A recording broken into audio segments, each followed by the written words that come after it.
Hello there, good evening, or good afternoon rather, and welcome to, well, it is good evening actually, it's 5:30 in the evening at the time of this live, and good evening and welcome to delayed coverage of Saturday's game between Burnley and Southampton, recorded commentary, full match commentary from Turf Moor, and we're coming to you from, as I say, the game's coming to you from Turf Moor, Burnley's first match in the Premier League this season, and what a game it promises to be, or promised to be, against Southampton. The Saints, who of course are under the stewardship of Ralph Rosenherd. The last time these two teams met at Turf Moor, you'd remember, it's a highly controversial 1-1 draw when Burnley didn't get what looked to be a possible penalty. But the atmosphere was superb. It was a packed house, and when the teams came out at about 5-3, it really did look like a real atmosphere, and it was going to be one of those games. So let's get over to the turf, back to Saturday, as I talk you through now the team news. Enjoy the commentary.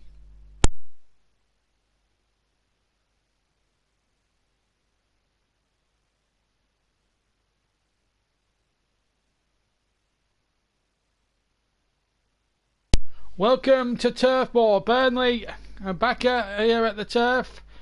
Our first game since being beaten against Arsenal competitively back in May. 3-1 they lost, but they've had a couple of great pre-season results. They beat Nice here 5-0 a couple of weeks ago in pre-season, and of course they beat Parma here a week ago, so they know what they're all about. The atmosphere is superb. The teams are out on the pitch, so let me whip through the two lineups very quickly.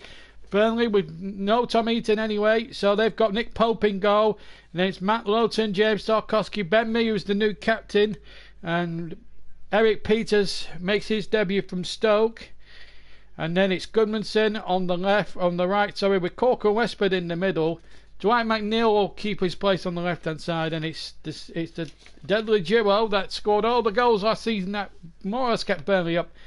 I talk about number 10 Ashley Barnes and number 9 Chris Wood. On the bench for the Clarets, Joe Hart, Ben Gibson, Phil Bardsley, Kevin Long, Jeff Enrick, Aaron Lennon, and the welcome return to Burnley of Jay Rodriguez as Sean Dyche claps the supporters here at the turf. Southampton very quickly, Angus Gunn in goal for them, and it's a back three of Vestergaard, Stevens and Bednarek. Romeo, Rob Prowse, Bertrand, Valeri are the midfield four, and up front we've got Danny Ings back at his old stomping ground. Che Adams, a new signing from Birmingham City, who Burnley were reportedly interested in, and Nathan Redmond, who caused Burnley all sorts of problems in the game here at the turf back in February. On the bench, McCarthy, Soares, Yoshida, Gennaro, Buffal, Oibie and Obafemi, a new signing. The referee today comes from Oxfordshire, that's Graham Scott. His two assistants are Neil Davis on the far side, Andy Garrett on the near side. The fourth official is Ross Joyce, and we've got two VAR officials today. Peter Banks is the VAR referee, and he's assisted down in London by Derek Eaton. So Ben Mee and James Ward-Prowse, the two skippers this afternoon, and what an atmosphere it's going to be. Turf Moor buzzing with excitement. First game of the season. They've got some very tricky games to come in the rest of August, none more so than they've got Arsenal away at the Emirates next weekend. Then after that they've got a tricky trip to Molineux to face Wolverhampton Wanderers, and then back here at Turf Moor on the 31st of August they play Liverpool, the European champions, who of course last night absolutely beat Norwich almost to a pulp by 4-1. So we're all set to go then at the turf. It's a cracking atmosphere. The game delayed, coming to you from Turf Moor, and it's going to be Southampton in their change shirts of dark grey and yellow, almost like the colours you see on a high visibility jacket. It's amazing what away kits ideas, or crazy ideas that kit makers come up with away kits, but there you go. At least we can tell who the two teams are. It's Southampton to kick off. Burnley need, I remind you, are in claret and blue. Nathan Redmond is going to get his underway, so they're going to attack the end in the black and yellow shirt. Southampton away to my left hand side. That's the Jimmy McElroy end, after the late Burnley footballer who passed away a year ago, almost to the year as we get underway, and Stevens hooks that early ball forward over to the far side. Burnley attacking the cricket field end. There are 2,300 Southampton fans who have travelled a good 350 miles up from the south coast here into this wet and windy, murky Lancashire afternoon. And it's typical Burnley weather for this game, I can tell you. I've been coming from these parts. You could tell that we're used to it. It's very strong. I tell you what, you need to be a strong person to withstand the Burnley weather. And when you've been used to it and living in these parts for years, you understand why. Here's Redmond, plenty of pace, or rather Bertrand, finds Redmond, who tormented Burnley quite a bit in the game at Turf Moor. Scored a terrific goal, in fact, in that 1-1 draw, but it was also infamous because of Ashley Barnes being booked for protesting that they should have had a penalty, and it was a clear foul by the goalkeeper who was on the subs bench today, in fact Alex McCarthy as well. And if you just wondered, and that would have been worth a shout from VAR if that had been there at the time, but it hasn't. Burnley got a late go out of it on Peter Crouch, and that was that as the ball comes in towards the back post, and Che Adams in only the second minute almost made an instant impact for Southampton. Burnley didn't read the cross. It came in from the right hand side, the cross. It's a lovely football this, with Mayo's cross, and Che Adams in the end used the side of his left foot, or the outside of his left foot, to stab it towards goal, but he's hit the left hand side of the side netting, and it remains goalless with almost 2 minutes gone of the first half. Big opportunity there for Ralph Husenhedel. There's Nick Pope in an all red goalkeeper's jersey, an all orange goalkeeper's jersey today. Takes the number 1 shirt after Tom Eaton's departure to Aston Villa for just £8 million, and you know my feelings on that. It doesn't need to be said again. There's the referee today, Graham Scott from Oxford, as just seen there. Burnley have a throw in the edge of the penalty area, Southampton penalty area on the far side, which is the Bob Lord stand side. Where I'm situated in is the top of the what they used to be called the long side, now named the James Hargreaves stand for sponsorship reasons. In case of wondering from elsewhere who the heck's James Hargreaves, it's an eating and plumbing business, and also there's fitted kitchens in the local area. So, little plug there for them. As we see Danny Ings there lose possession, and it's a throw in back to Burnley, taken very quickly. Burnley very much need to win this game. Mind you, Southampton's next two is not, albeit at home, but they're not easy games altogether. Next up they've got European champions Liverpool, and then they've got Manchester United to come a week later at the same venue. As Joint McNeely's fouled over on the far side, and it's a free kick to Burnley. Bednarek is the culprit there. Just going in behind Dwight McNeil a little bit, stamping on him as well a little bit. Just a free kick to the Clarets. 3.5 minutes gone. The free kick lifted in by McNeil towards Chris Wood, who's now in the number 9 jersey this season. And Burnley get a throw in. Stevens again in the cross there. Wearing number 5. Burnley get a throw level with the Southampton 6-yard area practically. Now the ball thrown into McNeil, and then it came back again. We just see how Eric Peters does. £1.5 million, I'm being told, from Stoke City, so he must have something about him. Decent player. Plenty of what he does bring to the table, even though he's not one of those spectacular signings. What he does bring is a lot of experience and a lot of fight and a lot of character, what Sean Dyche will probably require from. And although a lot of people will say Charlie Taylor should be still wearing the shirt by rights, and he should be after his performances, certainly in the second half of last season where he performed heroically as Redmond and Bertrand team up on that left hand side. The cross is blocked by Tarkowski by Redmond, and it'll be a Southampton throw-in level with the edge of the Burnley penalty area on the near side. 5 minutes almost gone, and it's gone very, very quickly already, I have to tell you. One throw in there and hooked away once more, this time by Matt Lowton. He'll get a chance to go back to his old stumping ground later on, Matt Lawton, in the season. He won't have to wait too long, just over a month and a half before Burnley travel to Villa at the late September. It's the Villa who play Spurs later on. Just to see how Tom Eaton goes this afternoon as the ball is hooked forward once again. Looking towards Barnes. Westwood winning there to win the next ball, and now Barnes helps it on. And now Ben Mee, the new captain, tries to find Jack Cork. Cork was there, and it was a good challenge by Jack.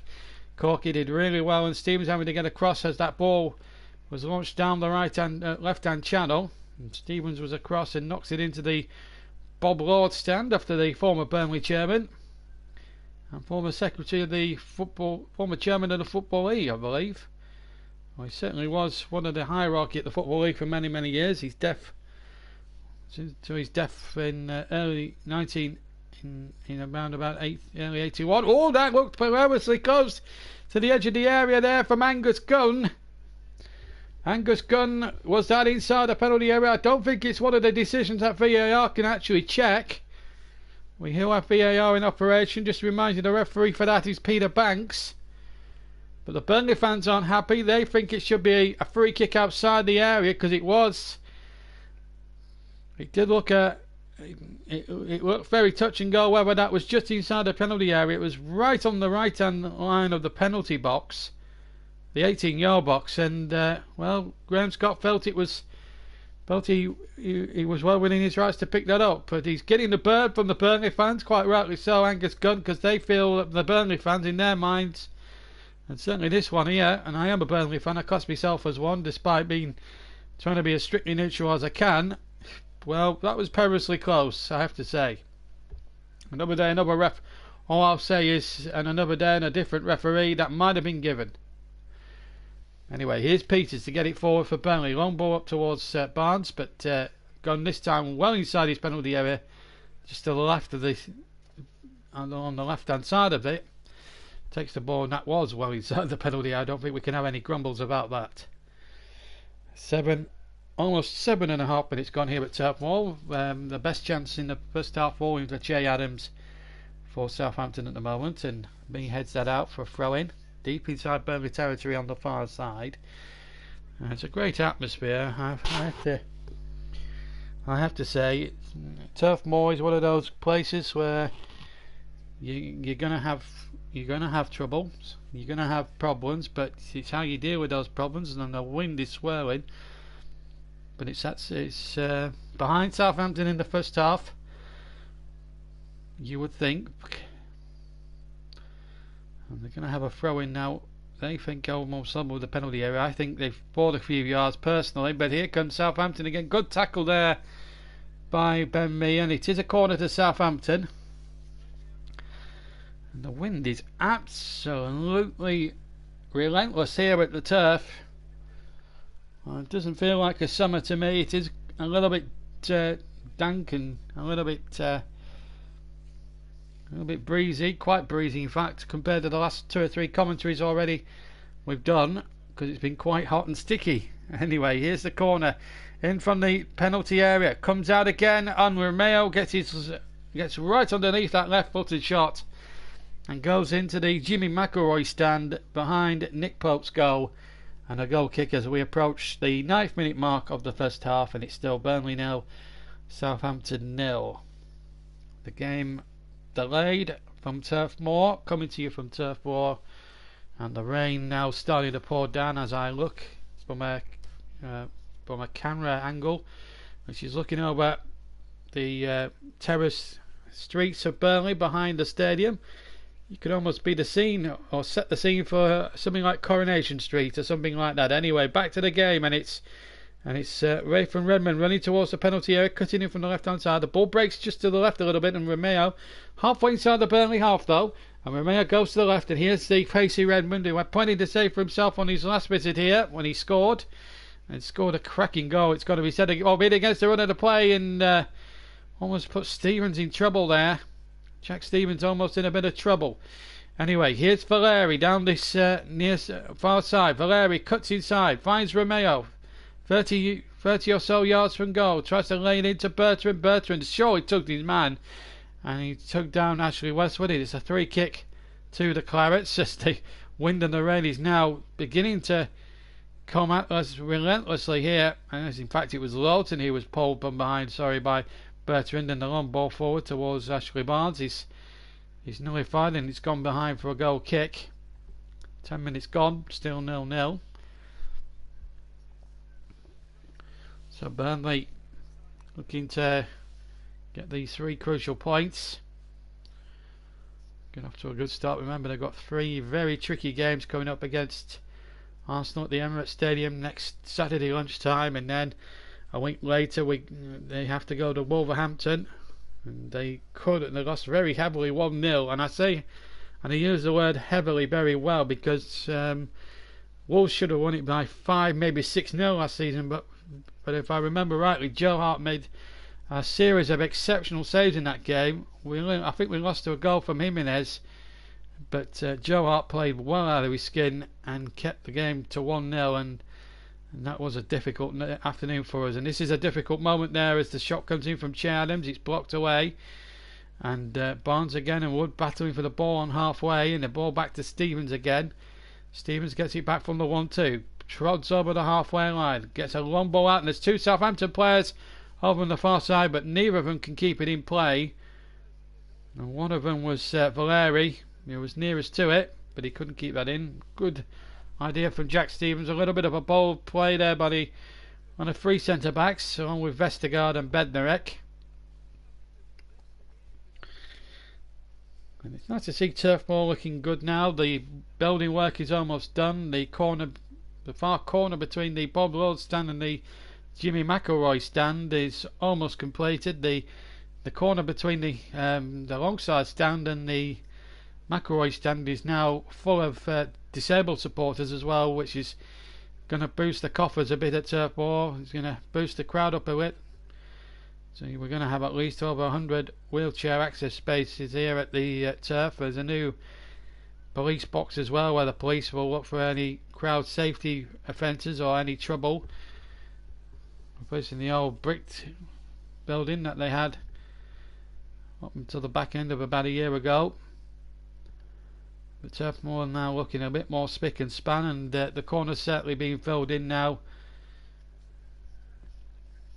There's been talk about knocking the cricket field stand and replacing it with a similar 2-tier structure for years, but there's a cricket club right behind the football ground, and they have to relocate the cricket club. Anyway, back to the game as the ball breaks forward for a right-footed shot. It was a terrific right-footed shot from the captain there of Southampton.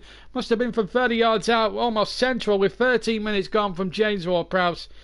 And it was Goodmanson's tackle, and there's the shot back in, and Nick Pope actually saw it all the way and patted the ball down and caught it in Welfie's hands at the second time of asking. Pope, who's only played 2 games since the season before last because of a shoulder injury he picked up at Aberdeen. They were both at the start of last season, so he's not played a Premier League game since Bournemouth in May 2018.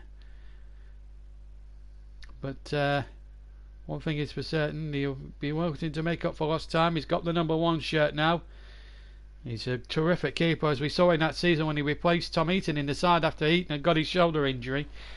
And if he shows the sort of form that got him a World Cup spot a couple of years ago, and I've got no fears that Nick Pope will be a fantastic long-term replacement for Tom Eaton in the Burnley goals. His first league appearance, as I say, in something like 15 months. He has played 3 times since. As I said, that game he got injured in at Aberdeen in the Europa last year, a year ago. He had to be replaced by Lindegaard in a very difficult match-up at Pittodrie, which Burnley ended up getting a 1-1 draw and subsequently winning the game over 2 legs after extra time here. And then he appeared in 2 FA Cup ties, one against Barnsley here when they sneaked it by a 1-0 through a penalty from Chris Wood, and at Manchester City when they were beaten 5-0 unfortunately, and Burnley as a consequence were knocked out of the FA Cup around later than they usually do. They always seem to go out in the 3rd round a lot of the time, so we improved the round on last season, so that's one thing we can gratitude ourselves with.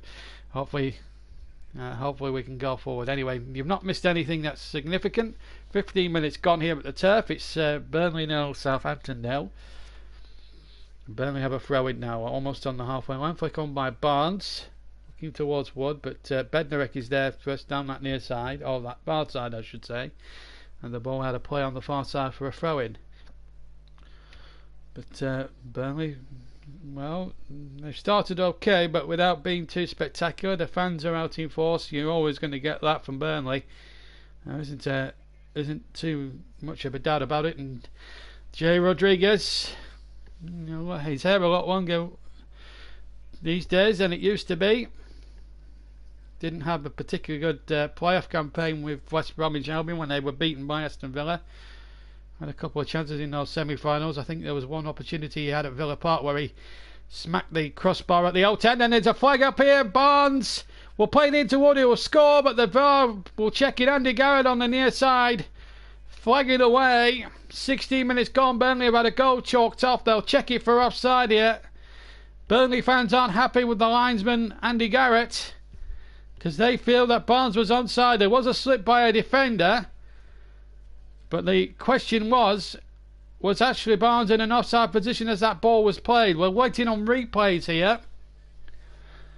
We're waiting on an action replay. Let's see if Barnes was offside. Oh, it's tight. It's tight. It's very tight indeed. Stevens was the man who slipped there, but it's very marginal if that. And VAR decided.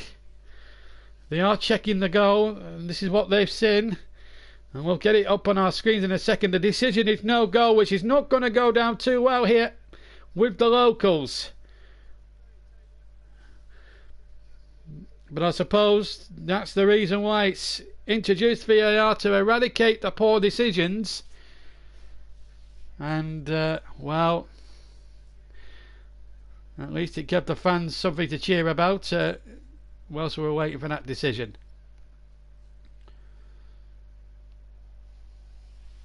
But if it was a part of an anatomy that was just offside, then Andy Garrett had better eyes than me. Well, let's put it that way. But that's what the VAR was introduced. It's not been introduced yet at Football League matches or up in Scotland as yet, but it has been it has been used everywhere else. Italy, I think, Spain and Germany, I think, have had it, and certainly it's been involved in certain League Cup ties and FA Cup games. Hopefully they'll get VAR for all FA Cup matches as well. I think a few of the smaller teams would like to benefit from this sort of VAR decision. That's a handball, surely, as Westwood knocked the ball up onto one of the Southampton defenders' arms on the edge of the area, but Graham Scott was not interested, and I don't think VAR can save Burnley on that score. But they've got possession, however, with Goodmanson. Goodmanson's crossing from the right hand side, load of deflection on the cross. It favours Bednarek for Southampton, who gets it away. Starting to happen a little bit. A disallowed goal for VAR, and now a controversial handball that wasn't given by Mr. Scott. Did look a handball to me. Maybe Graham Scott's interpretation of the law was a little more different to what my interpretation of it was, but that's for debate as Tarkowski gets the ball forward with the right foot. Burnley going to be on the end of some more iffy and controversial referee against Southampton. They were certainly for large periods of the corresponding fixture back in February, where it ended one apiece, when actually Barnes should have had a penalty, and it was one of the more clear-cut penalties that you'll ever see in your life. And the referee that afternoon had to determine, boy, did I enjoy taking him to task that afternoon. That was one of the most controversial decisions I think I've ever seen. I still maintain what I said on that day. In fact, he's actually down to do the big game of the day tomorrow between Manchester United and Chelsea. Why is he still allowed to referee big games like that, Anthony Taylor, after his ridiculously poor display here in the last game here between those two sides last season? I will never know. But Andy Garrett certainly looks as if he's feeling the strain a little bit. Plenty of winkles on the poor lad. But well, I certainly think it wasn't much in it, and I think in some respects you know, you have to give the benefit to the attacking team there. It didn't look much in it, and if it was probably ahead. But then, when does that become active? Just simplify the offside rule. Anyway, 20 minutes gone. It's Burnley 0, Southampton 0. Controversy with VAR here. Here's Gudmundsson, right hand side, gets his cross out. He digs a good cross out. Oh, and it was Chris Wood trying the overhead kick by the penalty spot. Burnley still have possession, but they've lost it now to Valeri. And now a chance now for Southampton to come forward. And this is James Ward-Prowse in the centre of the field. Finds Redmond on halfway inside the centre circle. Gets it out to the left. He finds Ryan Bertrand. Bertrand, a former England international, finds Redmond. A promising young lad of Birmingham, but lost his way a little bit. But so crucial to Southampton's course to try and stay in the Premier League this season. These are two sides that finish in the bottom six. Ward-Prowse with a right-footed shot blocked by Jack Cork, former Southampton player himself, of course. This is Bertrand again on the left-hand side. Links up well with Redmond. Redmond looks to go in field, and he see what's on. He found James Ward-Prowse, the captain. Come through the youth academy down there at St Mary's. James Ward-Prowse. Done really well. 21 gone. It's still Burnley 0, Southampton 0. Delayed commentary on the Twitch channel and the JB Claret YouTube channel. Here's Romeo out to the far side, and it's a ball that finds Valeri. Valeri cuts inside from the right hand side, but his ball goes straight to Gudmundsson, and Burnley clear. And clear 3/4 of the way up the field, where Jack Stevens now has possession, and he's got possession, and he's at walking pace here at the moment, Jack Stevens. And he finds Bednarek. Back to Stevens again. Vestergaard is to his left if he decides to go across there, but he's going to go across to the right. And to his other centre back, Bednarek. Infield to Romeo. Back to Bednarek again. Halfway inside his own half. Ward-Prowse 10 yards from halfway inside the Southampton half, and the ball played over halfway, but then Burnley put it back in the Southampton half with interest and with compliments. And now Ben Mee has it, and it's on halfway, and it's Peters back to Westwood. Westwood back to Peters. Just going over to the left a little bit now, Burnley. The far side as we look towards the Bob Lord stand. Now the ball is down the near side now with Lowton. And there's a foul there, surely, but the referee not interested again. It did look as if one of the Southampton players had clattered him, but he wasn't interested. Here's Westwood now to get the long ball forward, and it's going to bisect everyone. It's going to go through to Angus Gunn, the goalkeeper, Scottish international. Son, of course, of former Scotland goalkeeper Brian Gunn, who had many years at Norwich City, you may remember. Was in Norwich's team that finished third in the inaugural Premier League season well over 27 years ago. And then in the next season starred in Norwich's run in Europe, where they beat Bayern Munich of all teams in Munich to go through. And in the end they lost, I think, in the 4th round of the UEFA Cup against Inter Milan. But they had a fantastic run in that year and got relegated the next year, I seem to remember, as the ball played forward by Danny Ings, the former Burnley player, towards the area, looking for Che Adams, I think. And now McNeil trying to keep it in. I think he's done so, and he's kept it in really well, McNeil. Just tried to take a one player too many and ran into Romeo. He finds Ward-Prowse, still in the side of the Southampton half. But Burnley just under the cosh a little bit as we go past the halfway mark. 24 minutes gone in the first half. So we're past the halfway mark of the first half here at the turf. And it's still Burnley 0, Southampton 0. As a ball is hushed back once more to the goalkeeper. And that's forward with terrific interest. And it's a cracking atmosphere for this game. It's got to be said. It's been very good to watch, and I have to say that indeed. So we're 24.5 minutes into the game.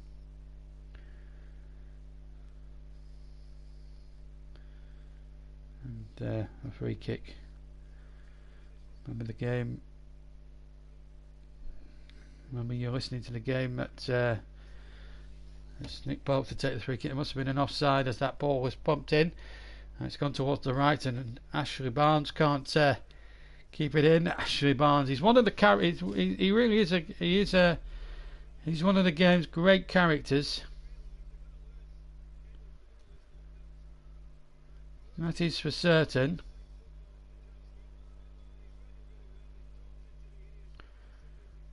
An atmosphere to beat no other.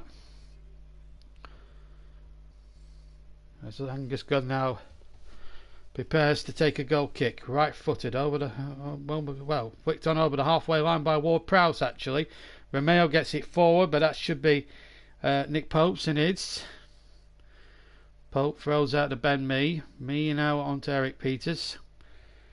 Experience at Stoke, had about 5 or 6 decent years at Stoke City. Was not first choice in Nathan Jones's mind last season as Stoke struggled in the Championship after so many years playing in the Premier League. Here's Lowton with a good little cross from the right hand side, breaks the court, now back to the right hand side, and Lowton edge of the penalty area. Goodmanson dead central, gets his shot off and just wide of the right hand post. Terrific left footed effort there by Johan Berg Goodmanson, and he's not renowned for goal scoring, but my goodness, when he does score, they are really good goals he gets. Good effort, and Angus Gunn was worried. He was diving away to his left, and that's the best opportunity of the first half that Burnley have fashioned and created. And it came from Johan Berg Goodmanson. It was some good work as well, incidentally, from Messrs Cork and Lowton down the near side, the right hand side, and in the end could have led to something very, very spectacular.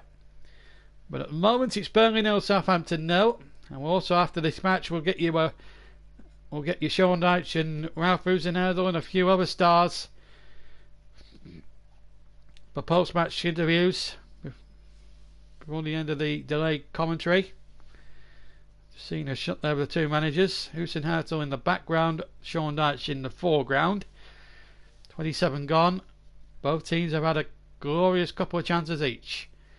But it's Burnley 0, Southampton 0. On ball by Ben Mee, looking towards Chris Wadd, who's wearing number 9, as opposed to our former number 11, which has now been taken by Dwight McNeil. The point of the officials even to get involved there. Graham Scott, the referee, and of course the VAR ref, that's Peter Banks, of course. Just to remind you, his assistant is Derek Eaton. Spelt E-A-T-O-N, not H-A, not the Tom Eaton spelling either. Tom in action later today against Tottenham for his new club, Aston Villa, and needless to say, I wish Tom personally all the very best. He did really well at Turf Moor for his well service over 6 years. Sean Dyche's first ever signing at the club, believe it or believe it not, became club captain 2 years later. The Clarets had 1 year in the Championship, and he was the captain more or less from then till the next time. So Ben Mee, no, not a universally popular choice with me, because I remember him commentating on a live match here at Turf Moor last year with Newcastle on the JB YouTube channel, and he was shockingly bored and all over the place. And it's a free kick being given against Che Adams, and a foul, and Ben Mee, who seems to be actually in some pain here, and it did look a horrible challenge. Some of the Burnley fans, I'm just noticing on the Bob Lord, did not like it. Here comes the throw. Adams is battling with it, runs in to make, and in fact, the studs are showing! The studs are showing indeed. Che Adams, well, that's a red card, isn't it? Surely VAR's got to check this. It had to be checked.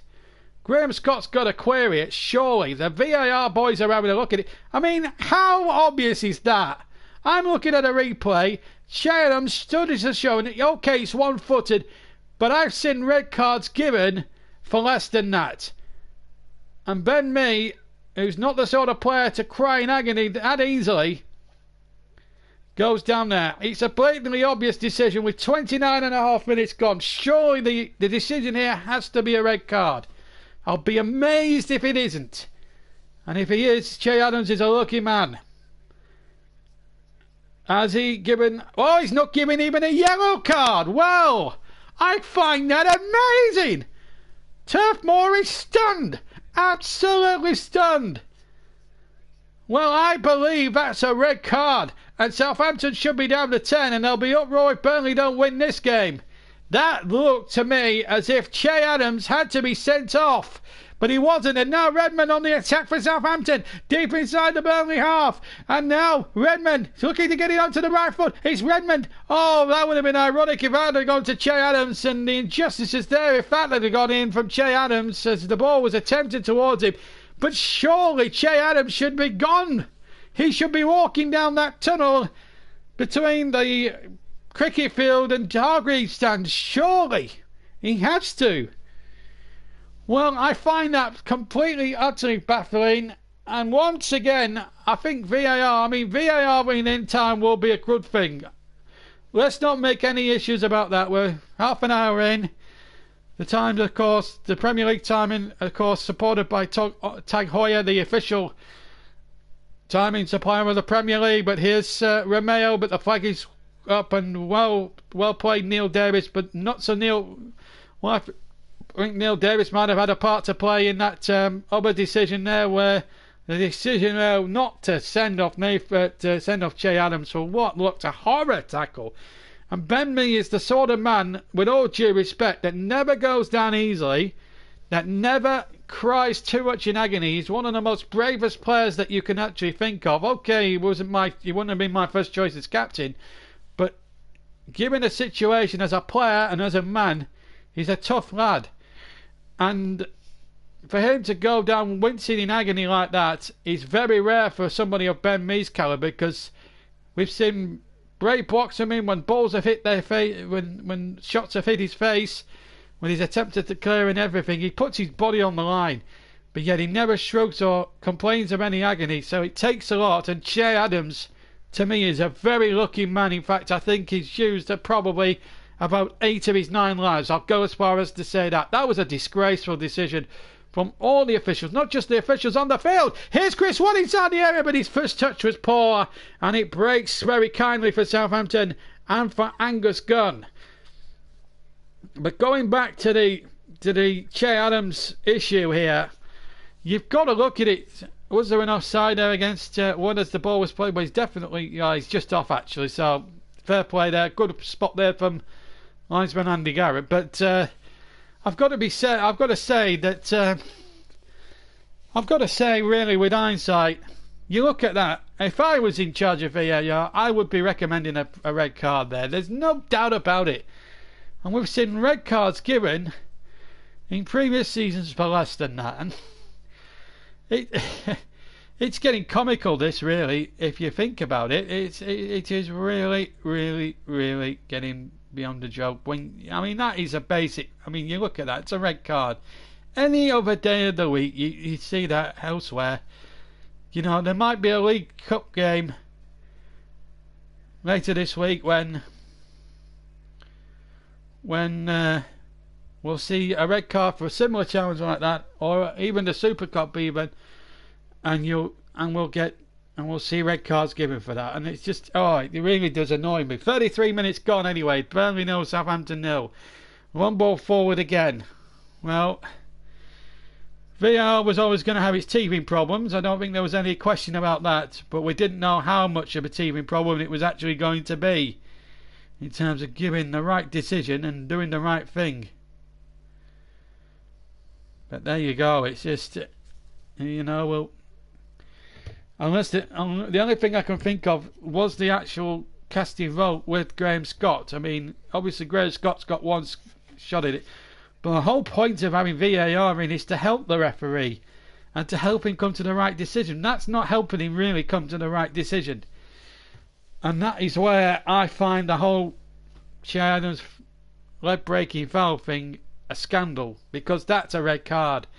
You cannot tell me that isn't a yellow. Yes, I have the benefit of about 23 different camera angles in front of me, but that's not the point. The point is it's clear evidence, and and if I was, I think the FA or the powers that be in English football should get themselves together, whether it's the Premier League, the FA or the Football League, get themselves together. If someone's on evidence take the rugby league rule, like, you know, if someone makes a horrible tackle or assaults another player on the field, put them on report and put them in front of a disciplinary hearing.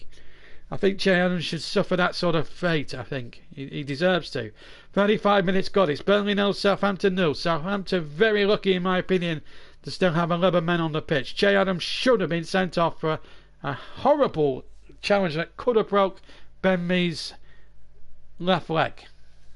Ball out of play. Bertrand fell under control, and it's a throw to Burnley midway side, their own half on the near side. Well, it will be a bit of a debate. I mean, VAR has been brought in to clear up these silly, ridiculous decisions, and I don't think it's made a cat in hex of difference by the looks of it there. I mean, it'll clear off all the offside debates and penalty debates, but they have to be checking all aspects of the game for it to really work. I mean, even the fans in the stadium all realised it was a red card. I've had a look at it 4 or 5 times as the ball swept in there. James Ward-Prowse played it in, and there was a poor clearance there by Tarkowski, but he did enough. Unfortunately for him, it found Gudmundsson. Now Barnes has it, but he's lost out this time. Here's Stevens to Vestergaard for Southampton now. The last 10 minutes of the first half, about 9 minutes of the first half, I should say. Vestergaard chips the ball in. The flag stays down, but it's with Nick Pope inside the edge of inside his penalty area, about 5 yards from the edge of it there, as Valeri looked to dart in over on the far side, and the ball up towards Barnes very quickly, and Wood's onto it like a flash here. Jumping jack flash as he plays the ball, and it's a poor ball from Chris Wood. That was hideously poor, and he's giving it straight to Ward-Prowse, who now gives it in turn to Nathan Redmond, who can't be found, and away goes Tarkowski again. Good defending by James Tarkowski. 37 minutes almost gone. It's Burnley 0, Southampton 0 in the Premier League at Turf Moor. The game delayed, coming to you delayed, of course, on the JB Claret YouTube channel. And here goes Redmond. Good ball, good running there by him. Cuts inside.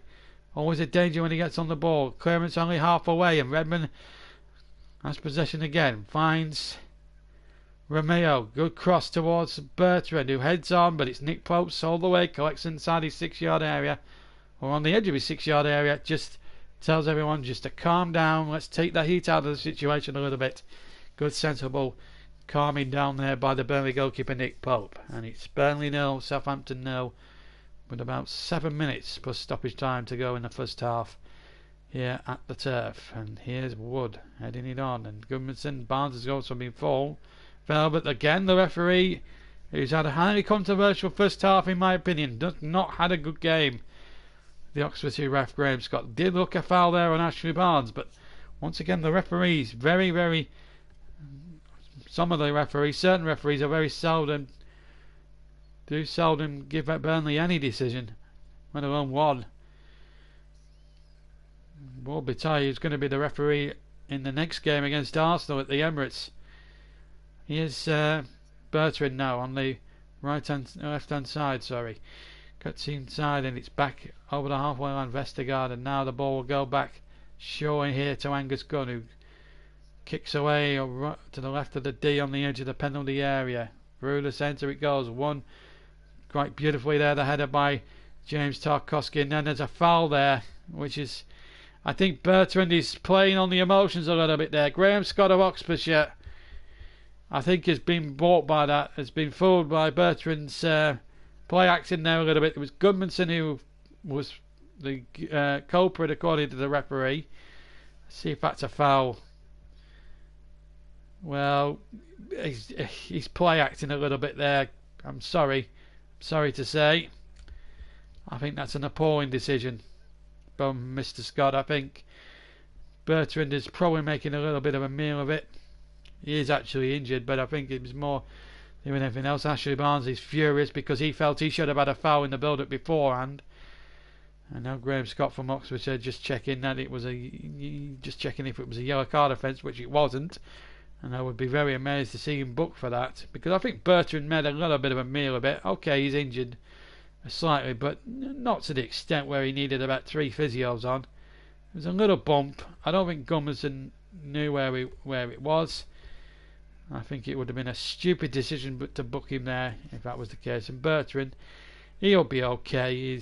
I think he just play acted a little bit there, personally. Anyway, free kick to Southampton. Probably given under false pretences. Anyway, here's Vestergaard with the free kick. Long ball forward and headed away once more, this time by Eric Peters. He's had a solid first half in Claret and Blue competitively. A lot of people questioned his signing, but I felt, even though it wasn't a spectacular big marquee signing, he was a useful signing for us because it gives Burnley that extra competition. Certainly at left back, where Stephen Ward had departed to Stoke City ironically on a free, and yet we've raided Stoke for one of theirs. It's an amazing statistic really, but he's got masses of Premier League experience, Peters, and he'll bring that to the party as the long ball forward and had a play on the far side for a throw in to Southampton. So Peters, he's done alright. McNeil's been a bit quiet for me. I haven't seen too much of him really as an attacking force. What we were used to seeing, and certainly in the back end of the season, where he was not afraid to take everybody on, and he's been flattering to deceive right now, actually, to be fair, and I mean, he's got to just get into the groove a little bit, McNeil, and I think he needs to have a big second half. We're inside the final 3.5 minutes, incidentally, of the first half, plus any stoppage time, as Romeo comes striding forward. But what a good tackle that was by Ben Mee. Did exceptionally well there, the new Burnley captain, and it is a throw-in, mind you, to Southampton, edge of the 6-yard area for Burnley. And now what can they make of this now, Southampton? Can they nick a goal before the half-time whistle? 3 minutes plus any time added on to go. Low cross, but that's going to be Nick Pope's. Under no great pressure inside his 6-yard box, and gathered it in. Absolutely no problem whatsoever. Kicks away right-footed. Over the halfway line it goes. Header going in there towards, I think it was Chris Wood, who tried to get the header in. Now Gudmundsson picks it up on the right hand side, picks up the loose ball.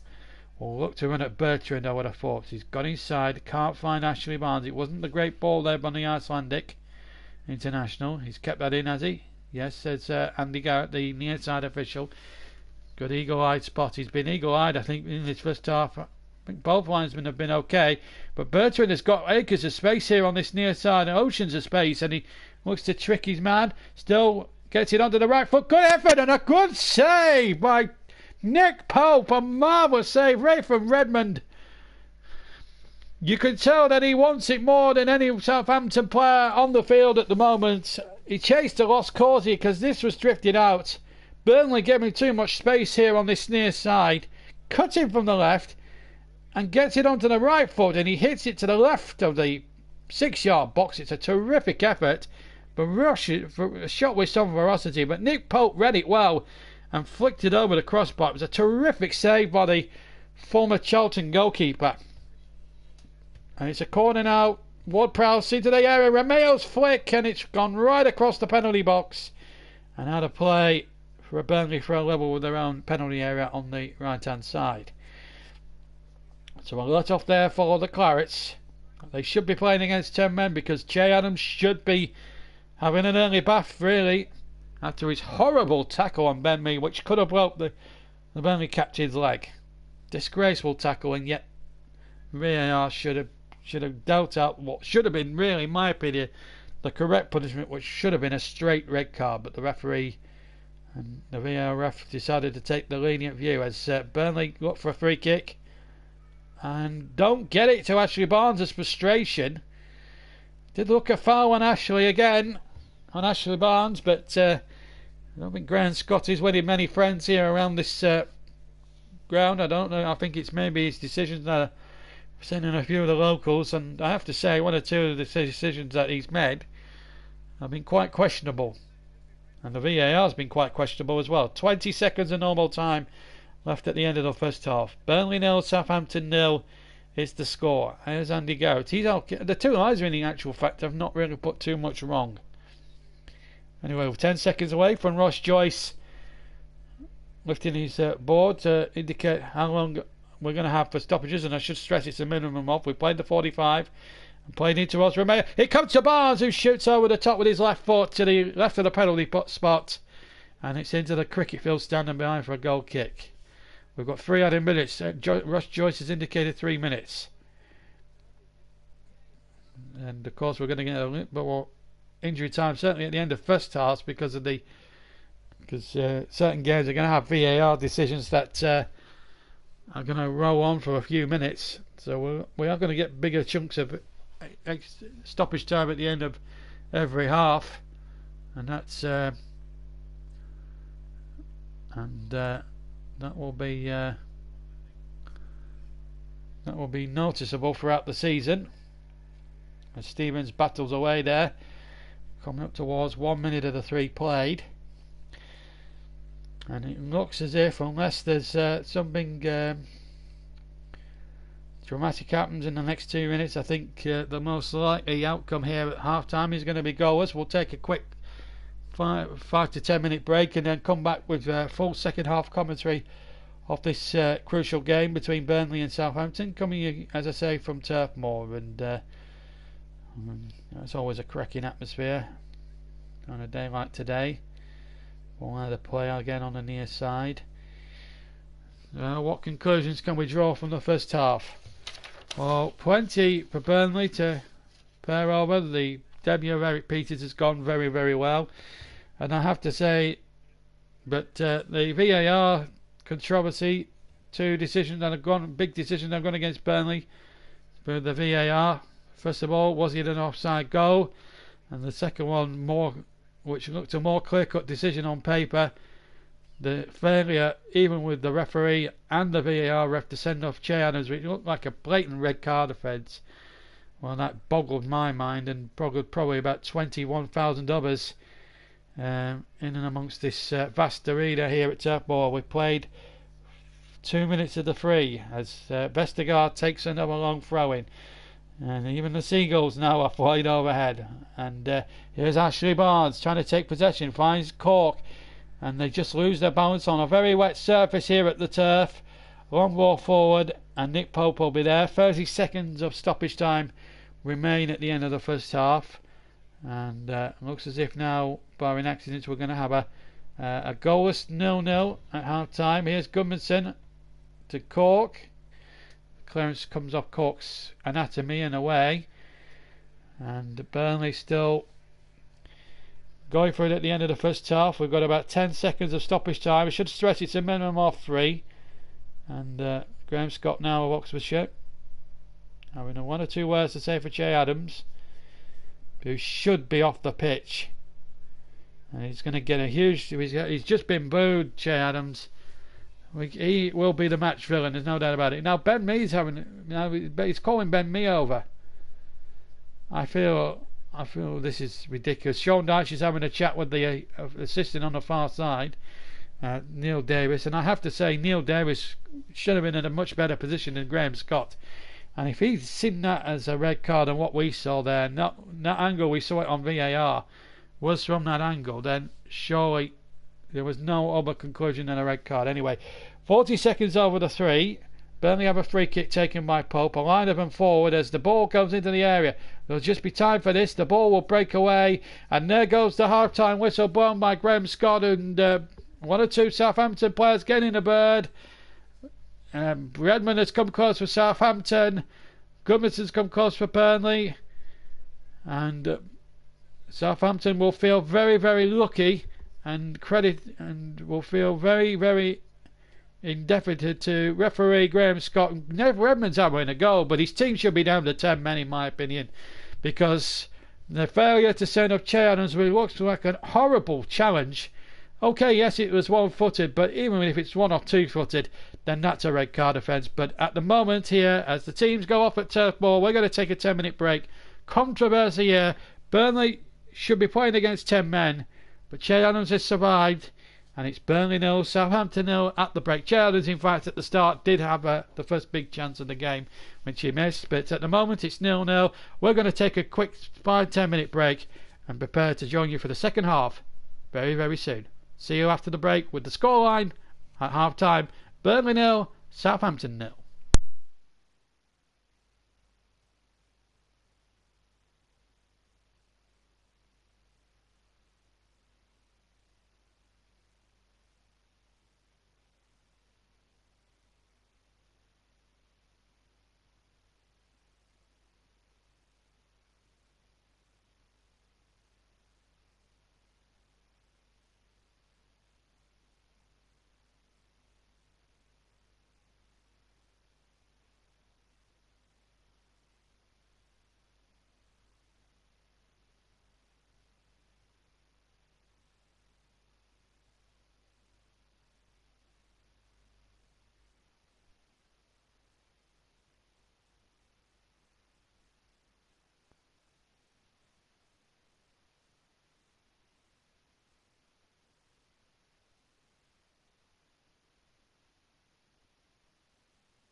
Welcome back to Turf Moor for the start of the second half. Burnley 0, Southampton 0. The main controversy, of course, was the decision, or an undecision, not to send off what looked like an instant red card for Che Adams midway through the first half.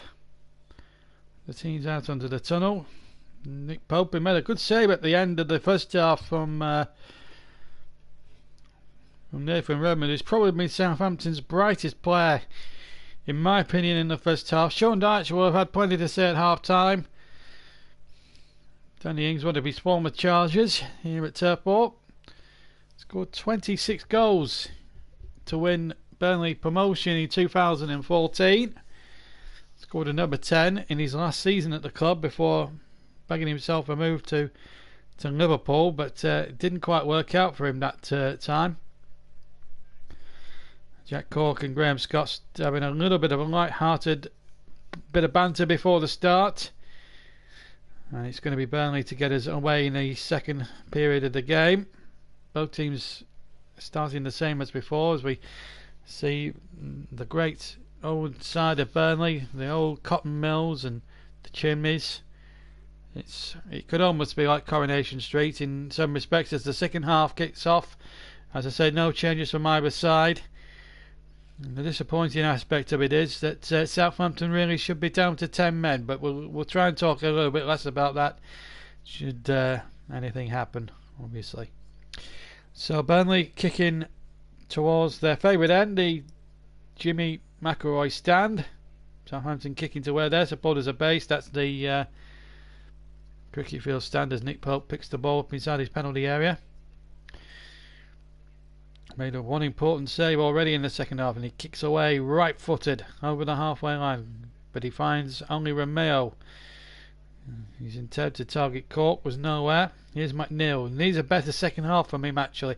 Lovely chest control there by Wood. No handball. Oh, he's giving it for hands. Well, I felt that was chest. I felt that was chest from Chris Wood, unless he was offside. Well, a minute gone, it's still 0-0, but let's have a look at that again. I thought he used his chest, unless he was offside as the ball was played. He made a decent little break down that near side. I'd like to see that again on replay. Let's have a look. I'm just looking at it again. Peters' ball forward, and in fact, yes, Wood was just offside. He was probably half a yard off. So maybe the linesman there, which was Neil Davis. Good decision by him there as the ball is spread back to Angus Gunn. Gunn kicks away, and he kinds only halfway in. In came Tarkowski with a huge leap there at halfway to get the ball back towards the Southampton penalty area where there's nobody in Cardinal Blue with intent. He was the subject of a move to Leicester during the summer, which never materialised just because of the way the other transfer thing with Harry Maguire just seemed to drag on.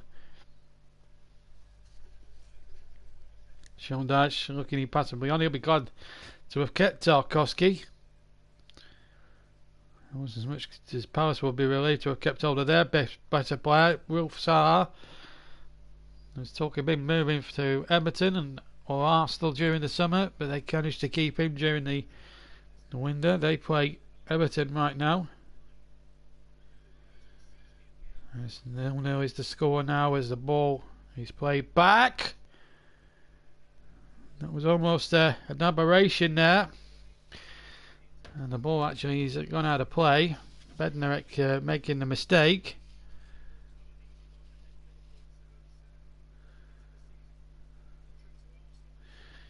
Bednarek in fact making the mistake. Well, halfway inside the Southampton half taken there, but it comes to Barnes. Now Peters in a bit of space in the centre of the park. 35 yards out, tries it with his left foot and just gets it a little bit wrong, and it goes over the top for a goal kick. Ashley Barnes again involved. He's not really had too much to feed off Ashley yet, but he's the sort of player that can drift into a game, that can drift in and out of a game for a good hour, and then he'll come up with one flash of pure genius and bang, he's well in it again. Another good leap there from Tarkowski again and halfway. Ben Mee to win the second ball. The ball was knocked back, and here's Peters. Terrific talent. And there's the flag up again against the Barnes, was it? No, the flag stayed down. In fact, it was Wood who was stayed onside this time. I'm expecting the linesman's flag there to go up any second. But it wasn't, and now it's been given away to Valeri, and Valeri now can trot over halfway, but back again by Tarkowski, who's had a marvellous match so far. I really think his performances are always appreciated, certainly in these circles.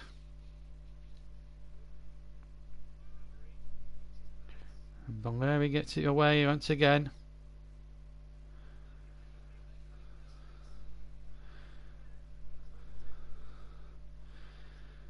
No, not.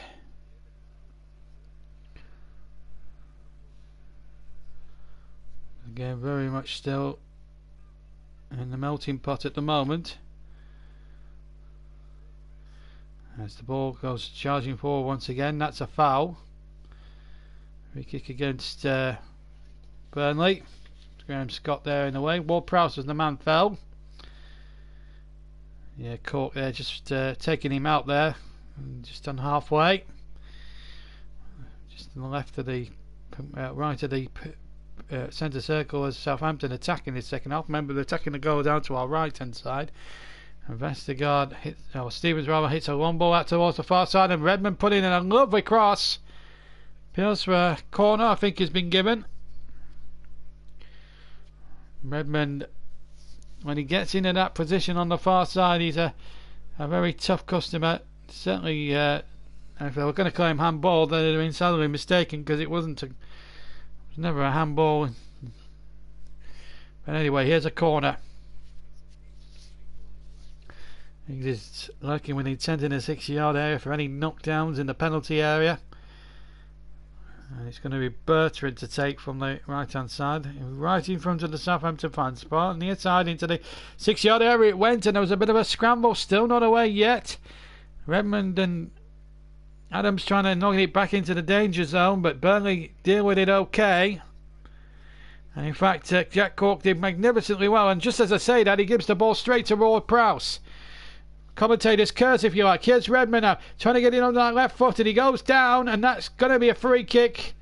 Tarkowski tripping him up, and a free kick right on the edge of the penalty box, inside the D. Just to the right of centre. Ooh, that was too close for comfort for Burnley. And it's going to be Redmond and Bertrand, you can bet your bottom dollar, and they're going to be over this set piece. We've had 6.5 minutes, of the second half here at Turf, and it still remains goalless. Ward-Prowse, Bertrand, and Redmond himself, a 3-man committee. Now let's see what they can cook up here now. It's a great opportunity. And if they do score from this, well, Burnley will certainly have a lot to say about that. It's going to be Bertrand and Redmond over the free kick. Might be tailor-made for the left foot of Bertrand here. Scoreline, just in case you're wondering, is still 0-0. And Southampton taking their royal time over this. Right of centre on the edge of the D. Or Prowse, Redmond or Bertrand. But Prowse is going to leave it. It's Bertrand with the left foot, and it's over the top. Narrowly missing the angle of the left hand post and crossbar. And a goal kick. And Burnley will be relieved about that. It would have been all their own making that time. Decent free kick. I think Nick Pope would have had it covered all the way in any case. It was a free kick with some ferocity by the former England international, but it just wasn't going to dip down in time. So that was a mistake there. Well, not a mistake. And here's Chris Wood onto it. Wood with a shot into the side netting, the right hand side netting. He hit it towards the right of the six-yard box, but the angle was very acute, and he hits it into the side netted, and it goes behind for a goal kick. So both teams have had a chance apiece within 60 seconds.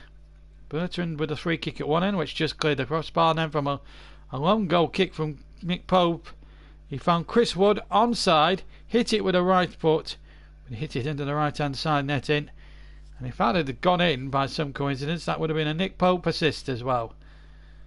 But that wouldn't have been a bad statistic for Nick Pope on his first Premier League appearance in over 15 months. Okay, of course, played against Bournemouth. 2 games against Southampton were draws last season. Not a year ago at St Mary's on the opening day. And Burnley really should have won that game. They dominated it for large periods. And then that controversial 1-1 draw, which Burnley should really have won as well, but for the referee, the appalling referee, and Mr. Anthony Taylor that afternoon. Well, we've had 54 gone here at the Turf, and no goals yet to bring you. On the game delayed, coming to you for the first time this season from Turf Moor, as the ball comes in from the left hand side and it's hooked away by Vestergaard for Southampton. Now then, a chance for Peters maybe to try his luck. No, he tried to play it in towards Chris Wood and Ashley Barnes, but now there's a break on here, and Jay Adams couldn't find Nathan Redmond. It was good defending from Tarkowski, been a little bit on the fortuitous side. But I think the way Tarkowski has played today, I think he deserves a little bit of luck. Still 0-0 in this crucial game in the Premier League. A game that both teams can do with winning, because the next 2 or 3 games, both teams have got it really tough in the next 3 games. Certainly Burnley going to go to Arsenal next Saturday lunchtime, and then they've got to play Wolves the week after that, and then at the end of the month it's Liverpool at the Turf. And here's Cork on the break down the left hand side, well policed there by Bednarek, the Polish, the Poland centre half. No flag up there against Jack Cork, and here goes Peters. Has he kept that in? No, he hasn't. And that's a goal kick. That was a little bit poor there from Cork. It was a nice idea in the first place, but that's too much of Eric Peters. He's having a good game down the left hand side, it's got to be said. 11 minutes gone in the second half, and we're still waiting for the first goal here at the Turf. And it's looking really good. Hopefully Burnley can get that opening or lead to the first goal. But the more as the second half's gone on, the more they've started to get into it a bit more. Burnley.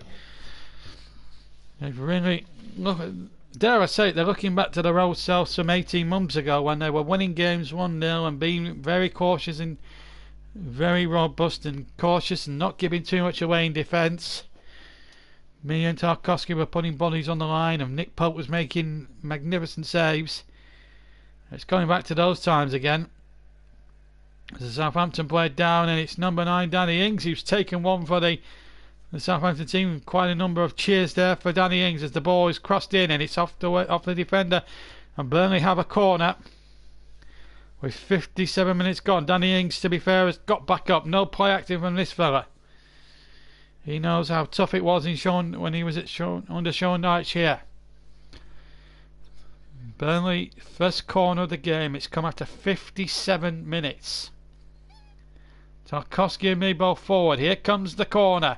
Floated in there towards Tarkowski, who got a head on it, and it falls very kindly there for Angus Gunn before Chris Wood could get in there inside the 6-yard area.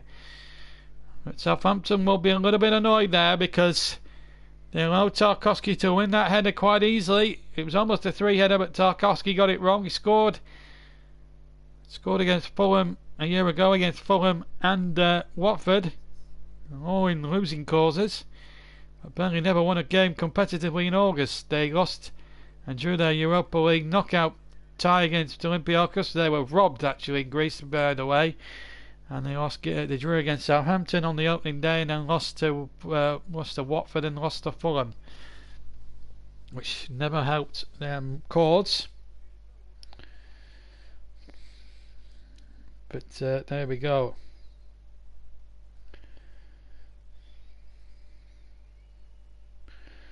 Still a cracking atmosphere, there's no doubt about that. Sophomore match days is always a pleasure, but here's a chance for Redmond, who hits this shot over the crossbar, And behind for a goal kick. That is a real opportunity. And well, there we go. Redmond hitting his shot just to the left there. Over the top.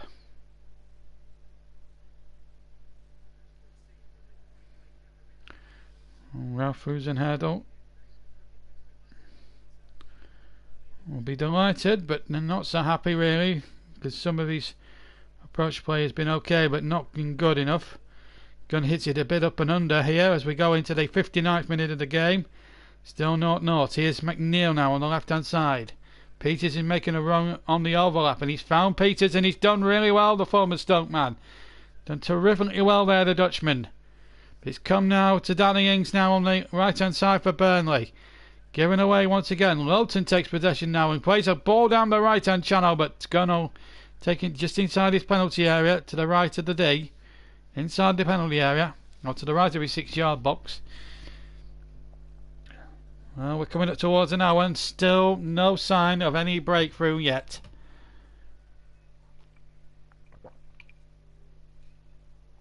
And you're getting to the stage now, you wonder here as Che Adams comes forward. A man really that should be sent off, should be changed in his suit or tracksuit, and we're watching this from the stands or in the dressing room. Robert, was a long ball looking towards Bars, cut out there by Stevens. Now Ward-Prowse to get it away. We've had an hour, still 0-0. Burnley 0, Southampton 0 here. An hour gone, according to official timekeepers of the Premier League, Tag Heuer. Here's Redmond now for Southampton. Ward-Prowse now for Southampton, still inside his own half. Plays it back to Bednarek. Bednarek to the far side for where Ryan Bertrand is there. No substitutes yet used by either Sean Dyche or Ralph Rosenherdel. It's been that sort of a match really, in a lot of respects. Still 0-0 in the game delayed. And a long ball forward, but surely Valeri was offside, but he isn't offside as the ball played into the 6-yard area. And thankfully there was nobody in a Southampton shirt, but he is now. Bertrand knocks the ball back looking for Ward-Prowse, and Ward-Prowse misses it. Probably put off by two Burnley players incidentally. Now McNeil. Good skills by McNeil. Pass 2, pass 3.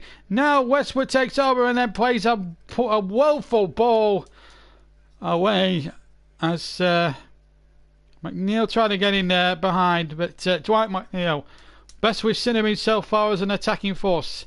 We've had to wait 61 minutes for him to really explode into this game. Very rare he has an off day, Dwight McNeil. He was Mr. Consistency for when he went into the team around about the turn of the year and didn't stop performing. But here comes Southampton still looking for a way back into this. Here's Valeri on the right hand channel, battling with Peters, and he's brought Peters down. That's a free kick. Peters has hurt himself as well. The injury's nothing to do with Valeri, well he did tug him back, so that's why the free kick was given. We've seen again on the replay. Yeah, clear shirt tug there. There's no two ways about that. And just it's quite appallingly really that that's happened, but there you go. Nothing too shockingly done there, and no harm done, so it still remains 0-0 here. Premier League. And Nick Pope now to take the free kick on the near side, the Burnley left. Almost in line with the edge of the Burnley penalty area on the left hand side, our near side as we look. Right by the Hargreaves stand. And the free kick came to nothing. The ball in the air a little bit. Peters with an up and under with his left foot, and it's swirling away in the wind and barging through after a mistake by Vestergaard. Right foot scores! Ashley Barnes has done it for Burnley! They needed a goal, we got a goal, and it's come from the right foot, the trusty, faithful right foot of Ashley Barnes. 1-0.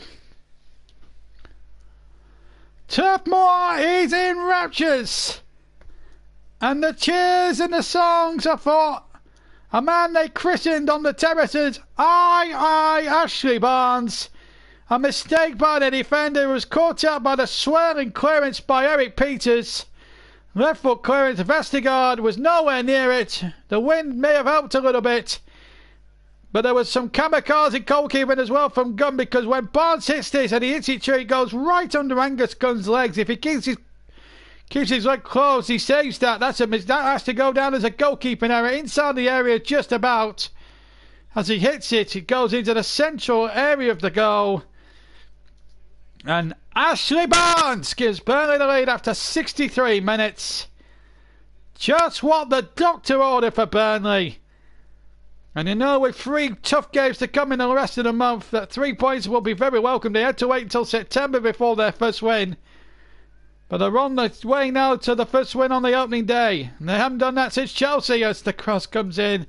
And it's knocked away by Southampton. No. The Burnley stick and twist. If they stick, they'll stick at this and defend this 1-0 lead. If they twist, they could go 2 up. But then risk being caught on the counter-attack by Southampton.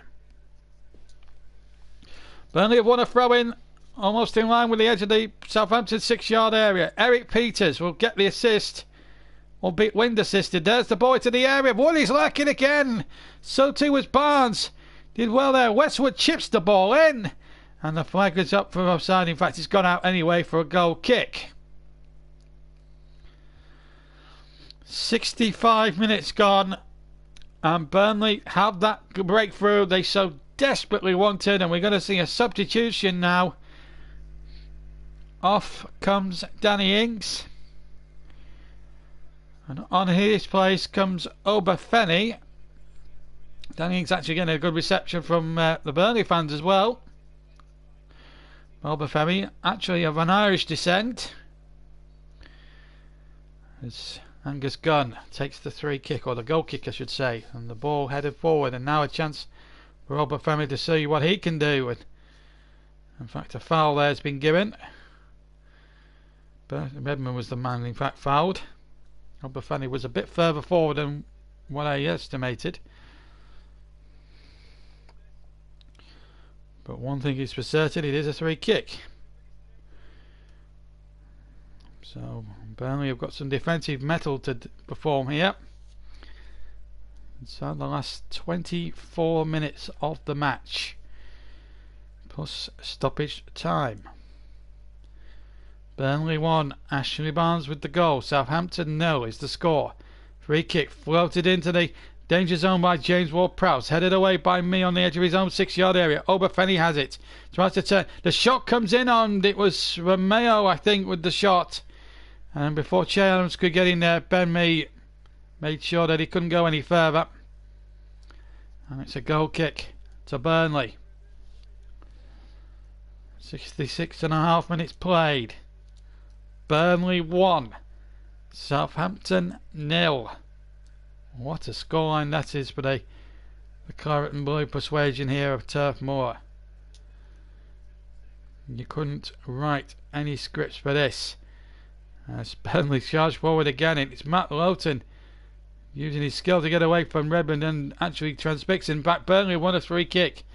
Gudmundsson, the man tagged, free kick to the Clarets. A silly foul there by Nathan Redmond. 23 minutes plus stoppage time to go. We're inside the final quarter of the game. Halfway through the second half. 67 minutes played. Burnley 1, Southampton 0. Be a nice bonus if Burnley could get a second here. Tarkowski with a free kick on the far side. Getting out towards the edge of the area. Hooked away this time by Bednarek. And the ball out of play on the near side. It will be a Southampton throw-in. Ben Mee knocking it out.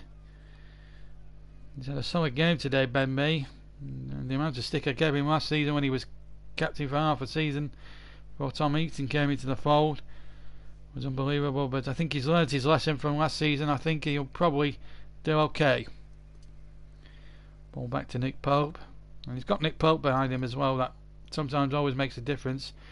And I don't mean any malice to Joe Hart, but he wasn't used to the way Burnley was set up, which may have added to the problems in the early part of the season. And there were certain times where you could use the Europa League as an excuse for Burnley last season, but not all the time. Anyway, Romeo gets the ball out towards Valeri, but oh, he's got away here. Oh, good tackle. Dwight McNeil initially missed the header from the original crossfield ball to Valeri, but then he stuck close to him like glue. Now he's won the ball again. Valeri can't get away, and look at this. This is the Dwight McNeil we know and love, trying to scoot past defenders. And he's found Jack Cork on the left-hand side. He's a little bit isolated and a bit boxed in, so he's gone back quite rightly to Peters, and now back to me. And them two combined to play 1 or 2 1-2s. Now Tarkowski to Lowton on the right hand side, the far side as I look. Lowton playing it in there towards Ashley Barnes, a bit more central, and now it's back on the right and it's back into the centre again with Jack Cork now inside the Southampton half, and it's Peters now in oceans of space to the left of the penalty area if he can get a crossing, and the ball in there, and Barnes is on mark and fires it in with the right foot into the left hand corner. 2 goals in 5 minutes by Ashley Barnes, and Burnley double their money to 2-0. Magnificent goal and a magnificent cross. Same combination as the first goal. No offside. They were checking it with VAR, as they do with everything as regards the incidents of the game. There's the cross from the left hand side, a terrific cross, and into the left hand corner it goes. The brilliant volley from Ashley Barnes, and Ashley Barnes makes it 2-0 to Burnley. And Sean Dyche, he looks ashen-faced from his expression, but inside he must be thrilled to bits. 2 for Barnes, 2 for Burnley, 0 to Southampton, 20 minutes remain. And it's going to be a long job for Southampton now, as Ward-Prowse gets it away now for the Saints, who are 2-0 down and haven't really recovered from the concession of the first. Now they've got a free kick given against them, foul on Tarkowski by Nathan Redmond. Well, it's all happening here. All happening here. It's an atmosphere now, a terrific atmosphere. And as you can hear in the background, it's Ashley Barnes to the tune of Coming Round the Mountains. Here's the free kick by Nick Pope, right footed towards the aforementioned Ashley Barnes, and now McNeil on the left hand side trying to take on 2 Saints defenders. Managed to get a low cross in, but it's knocked away by Jack Stevens for Southampton. 19 to play, plus stoppage time, and Burnley now find themselves in a very commanding position. Usually when they go 1 up in a game, they usually stick rather than twist, but they've twisted and it's come up good, and they might even twist again, but they've got it towards Wood again. Wood off the defender, but the ball there was back in there. Oh, and there was a little flick in there, almost finding Barnes. I tell you what, Barnes is on a hat-trick now, and in a lot of respects this is a very comfortable lead now for Burnley. Southampton, really, apart from about 10 minutes into the second half, have offered next to nothing, really. They've got a free kick, however, but offside given. But maybe some justices have been done from the undecision in the first half when Che Evans should have been sent off. And by the way, he should have been for that horrid tackle on Ben Mee, which could have broke the lad's leg. Meanwhile, we're going to see a double substitution. We're going to see Pierre Højbjerg. He's going to be placing, looks like Jack Stevens to me. So Højbjerg takes his place, Danish international.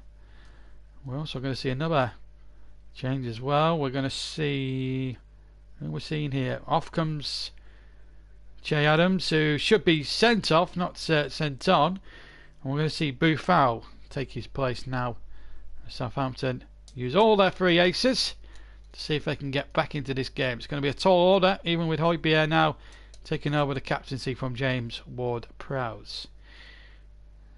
And it's going to be a tall, as I said, very tall order for them now. Burnley now 2 up and very much coasting now. A third one was certainly killed the game off as a contest now. There's still almost 17 minutes of the game left to play as Ben Mee heads a long ball away. And Cork does well. Burnley yet to make a substitute. I'll just remind you of the substitutes they have left. They have got at their disposal quite a number of good teams. It's a stronger bench than it has been in recent games. You've got Joe Hart in the goals. And then it's Ben Gibson. We look at two very sodden Burnley fans, but they'll enjoy their day, I'm sure. Joe Hart, the goalkeeper, should hit both. God forbid get injured. Ben Gibson, the centre back. Phil Bardsley, the right back. Kevin Long, the centre back. Jeff Henrick, central midfield. Aaron Lennon, winger. And up front, that the hometown boy, as I always call him, Jay Rodriguez. Let's have a look at the Southampton fans. I glance towards the Southampton fans. They must be absolutely frustrated. They've travelled a long way. Burnley have had a lot more possession in the second half. They've had 59% possession to Southampton's 41, which tells you how dominant they've been. And Gudmundsson has nicked the ball now down the right hand side. He cuts inside, hits it left footed, and he's into the left hand corner of the net. Yeah, Gudmundsson gets ready 3-0. Game, set and match to Burnley. And surely even with a quarter of an hour just over to play, there's no coming back from this now for Southampton. They're furious because they thought there was a foul in the build-up. I'm sure VAR will check it, but it looks a perfectly good challenge to me by Gudmundsson as he took the ball. There's the ball, it's hanging in the air. Vestergaard's header. They're saying that Bertrand was fouled. No way was he fouled. And the referee was right to play on. And Gudmundsson cut inside from the right hand side into the penalty area. He went on his left foot and side foots it with his left foot into the left hand corner of the net. And that, I'm pleased to say, surely barring accident, is game, set and match to Burnley, even with a quarter of an hour. And the goal has been given. So VAR would have made absolutely no difference because Gudmundsson got the ball from Bertrand very, very cleanly. And Burnley for once benefit from a VAR decision, even though it was blatantly obvious that Gudmundsson got the ball fairly. So Burnley 3, Southampton 0, and that should be that now as far as the contest is concerned. It's just a question now of Burnley, will they want to stop at 3 or will they going to go for 4? It's not often we see Burnley score 3 in a game. It's usually 1 or 2-0 they win by, or the odd 3-2. They're not, but a clean sheet now would be the order of the day now from Sean Dyche. Remember, they kept a lot of clean sheets 2 years ago when they finished in the dizzy heights of 7th position. Wond and Barnes were banging in goals, and Tarkowski, me and Pope were keeping clean sheets until they were coming out their ears. But it's 3-0 now, and the ball laid in there towards Valeri, but again a fantastic challenge there from Dwight McNeil, who's actually played a lot better in this second half, if I'm being totally upfront and honest with you guys. He's had a super game. Ward-Prowse playing it in, and McNeil heading it out for a corner. That was great defending there by the youngster. Also a Burnley lad, a hometown boy, a local lad too. Ward-Prowse with a corner on the right hand side into the penalty area. Headed out, but only as far as Bertrand, and here goes Redmond, who hasn't stopped running, but neither has Gudmundsson. And I have to say, reward for persistence there. A bold statement of intent here from Burnley. They've caught Southampton napping 3 times, and on all 3 times in the second half they've punished them. 3 goals in a 12-minute period in the second half has really decided the things here at the turf this afternoon, and it might be more here because Wood is in pursuit, and Bednarek will knock it out for a throw almost level with the edge of the Southampton penalty area on the far side. Just hooks it right towards the back of the Bob Lord stand for a throw in there to Burnley, as I say, in line with the Southampton edge of the Southampton penalty box. Well, it has been a remarkable afternoon's entertainment here in the wind and the rain here at Turf Moor. Typical Burnley weather, and Burnley playing to their strengths, playing to the conditions, and Southampton are not really used to these sort of conditions. The hills and the valleys right on this Lancashire. Oh, the mistake by the defender. Barnes is in. Angle is tight. Tries to shoot from a right angle, which sort of died on him a bit. And in fact, I think Gunn might have just got back and recovered just in a nick of time here and saved Southampton from going forward down. He goes past Gunn. He's got options in the centre if he chose to pull it back, but he is on a hat trick. And in the end, I think it would have took a lot there. There was a man on the line as well, Bednarek, but even so, it was Højbjerg who played the pass, and it was a terribly poor one.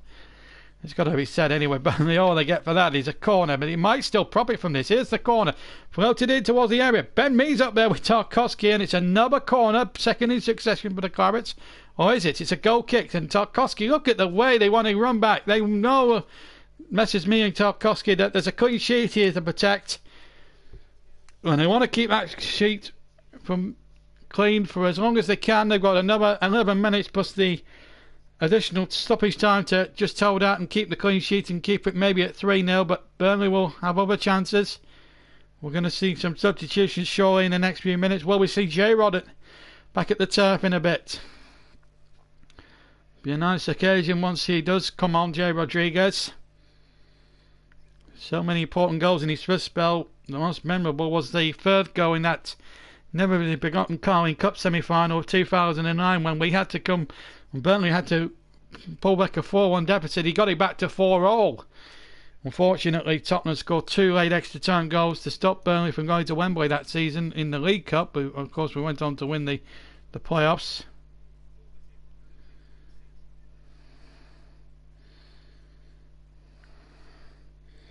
And that's the way it has always been. Burnley, very good value for their 3-0 lead, and I don't think there's any arguments about that.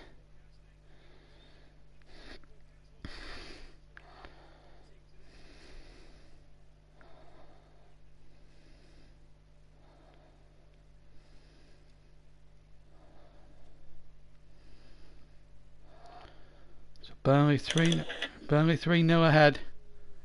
And in complete control. Inside the final 10 minutes, we'll get reaction from the main players involved after the game. So we'll get the post-match reaction today.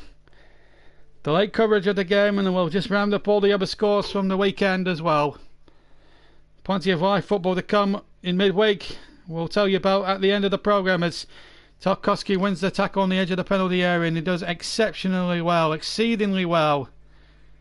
And I've got to tell you, Burnley have played the game to the letter. They have been absolutely exceptional. They've been absolutely superb. And that is absolutely phenomenal. But they've conceded a corner here, Burnley. James Ward-Prowse to take it. We've had 81 minutes gone and he's having problems with the corner flag now, James Ward-Prowse. Oh dear, so he's moved the ball back a bit further along the quadrant now, right to the byline. But in line with the quadrant as the corner comes in, and they all went for it. There was half appeal for handball, and the ball comes back, and a great save at the near post from Nick Pope. I think Vestergaard got the shot off in the end, and Nick Pope, positioned very well at the near post, was there, and it was Vestergaard he denied just to the left of the 6-yard area, inside the 6-yard area. And what about that for skill? Excellent skill there by Johan Gudmundsson. He's got McNeil up ahead of him, but he couldn't find him there. But a nice little bit of release there for Burnley as they look to preserve this 3-goal lead. The ball's out of play on the far side. We're going to see some substitutions surely in a few moments from now as Burnley look to now try and make sure. And look at this, J. Rodriguez. What a reception he's going to get in a second. Aaron Lennon, the other player, about to come on as well. Off comes Ashley Barnes, 2-goal hero today. He's playing magnificently well. He too will get a standing ovation, I'm sure, when he comes off in a second. It's all being sorted out by Ross Joyce, the fourth official here. And they'll wait a little longer, but I know Ashley Barnes will be one of the two coming off. That is a certainty. He will not get his hat-trick today unless he gets it before the substitution he's made. We're coming up towards the 83rd minute. That's going to be Nick Pope's and his. Good interception. Just hooks it into the Bob Lord stand for a throw-in. In fact, just shy of halfway. He got good distance on that, Nick Pope. So J. Rodriguez, the second coming competitively here at Turf Moor. Left 7 years ago to play for Southampton. Had 3 or 4 years there. Had a couple at West Bromwich Albion, including a great goal tally in the Championship last year. He replaces Ashley Barnes. big smile from him. A hug for also for Aaron Lennon, for Ashley Barnes. But Jay Rodriguez getting a standing ovation on his second coming here at Turf Moor, and they've welcomed him back with open arms. And also there's another substitution taking place, I must add. Dwight McNeil, not had his better, he's had better days than this, but he had a better second half. I don't think there's much doubt about that. First half he was a bit in and out. Second half he started to come to the party a little bit, but Aaron Lennon, who can still offer the Premier League something even at 31, 32 years old, will come on for the remaining 6 minutes plus time added on. 6 minutes to play then. Burnley still lead. Southampton 3-0. In fact, the throw is now, in fact, went out halfway inside the Burnley half, and not as far as I thought Nick Pope had hit it out at, but actually. So there we go. Gudmundsson, he's had a magnificent game, and his persistence has really paid off for him big time. A fair goal, and he's absolutely deserved that. And who can blame him? 3-0. And surely the game is up now for Southampton. Here's Rodriguez getting his first touch. And he wins the throw to quite a large cheer from the Burnley crowd, who have really seen something spectacular. Just to see him back in a Burnley shirt is happiness in itself. A mere £10 million. They paid 5 up front, Burnley, and 5 in 12 months' time. I think they got a very good deal out of that. And Rodriguez is still 29, 30 years old, so they could still get two of the biggest peak years of a footballer's career out of him. And if they do that, and he chips in with a load of goals to add to the goals that Bud and Barnes usually get, they get about 10 apiece every season, then Burnley could really find themselves, certainly with as an outsider, maybe for a Europa League spot, if they stay injury free and stay fit and they get the results against the other teams around them. And it's not going to define their season, the results against the likes of Arsenal and Liverpool, but against the likes of Southampton. These are the sort of games they ought to be winning. Maybe against the bottom 10 teams, the likes of Sheffield United, the likes of Aston Villa, the likes of several other big teams, big teams around them. West Ham's as well. They got thumped early today, 5-0 by a very rampant Manchester City. They're going to take some stopping, but Burnley have been completely rampant in the second half. 4 minutes to go, and Ralph Hasenhüttl puffs out his cheeks. Knows his team, certainly in the second half, have been outfought, outclassed, and out-butchered by Ashley Barnes and Johan Berg Gudmundsson. And of course the wind has played its part, but I'm sure the Southampton lads will not want to use that as an excuse.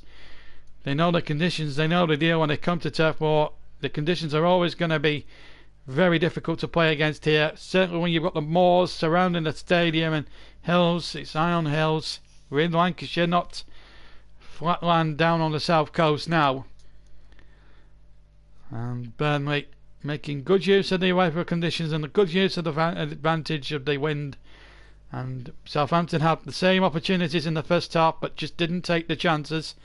Che Adams should have been sent off earlier on, but that now he's not going to come back and matter too much now over the bigger picture. But because the bigger picture now is that with 2 goals for Ashley Barnes as Pope takes the free kick, looking towards Jay Rodriguez, but out comes Gunn just to see it out and shepherd it out for a goal kick, and then one from Johan Berg Gudmundsson has seen Burnley well over the finishing tape with minutes and seconds with lots of minutes and lots of seconds to spare. And if this was a 10,000 metre race, then Southampton will be about 800 metres behind Burnley at the moment down the track. Because let's face it, in the second half, Burnley have been streets ahead, and if it was a boxing match, the referee would have been compelled to stop the contest. And that's not biasness as talking, as I am a self-confessed claret, but I'm speaking purely as a realist here, and what I've based on what I've seen. And Southampton, looking at the body language of them, look a well-beaten side. They did look good in spells in the first half, we'll give them that, but in the second half, Burnley really, from the probably about the 50th minute onwards, Burnley really took control of it. And Eric Peters, 2 assists on debut for him. Okay, one was wound assisted, but the second assist was a perler of a cross from the left hand side, and Barnes controlled it magnificently on the volley. As we see a wonderful blonde lady there trying to shelter her way underneath a flag or a piece of claret tarpaulin. As the throw is taken, we're inside the last 90 seconds of normal time, which is beautiful, I have to say, that blonde woman. All Burnley fans are certainly the female ones are very good looking. As the boys back by Bednarek. Been a torrid time for the back three. Stevens, Vestergaard and Bednarek, they've just been nowhere. Højbjerg hasn't done much since coming on, almost gifting Ashley Barnes his hat-trick. But really, it's been an open and shut second half really for Burnley, and they've been, I have to say, good value for their 3-0 victory, or their 3-0 result. And we'll get reaction from both managers and a couple of the other stars as Redmond crosses, and that's a good ball in, but Obafemi can't reach it. And now the ball back out to Ward-Prowse on the edge of the area, just to the right of the D. Back to Valeri again, right foot across from the right hand side, the ball a little bit up and under. Pope comes out, gets nowhere near it, and collides with his own defender Ben Mee as a consequence. It is a Southampton corner for all that, but I think we can allow them a little error or two there, because they played out their skins, both Ben Mee and Nick Pope. A little bit of a comedy moment to finish the afternoon off with there. Southampton look to try and pull a consolation goal back now at the end of the piece. Is Ward-Prowse winds up the corner, back to, oh dear, and it was almost a kamikaze goal. It involved Buffal slipping, and in the end it was hit over the top by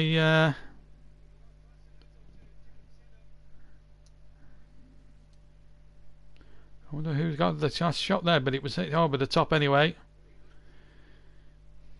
Might have been it might have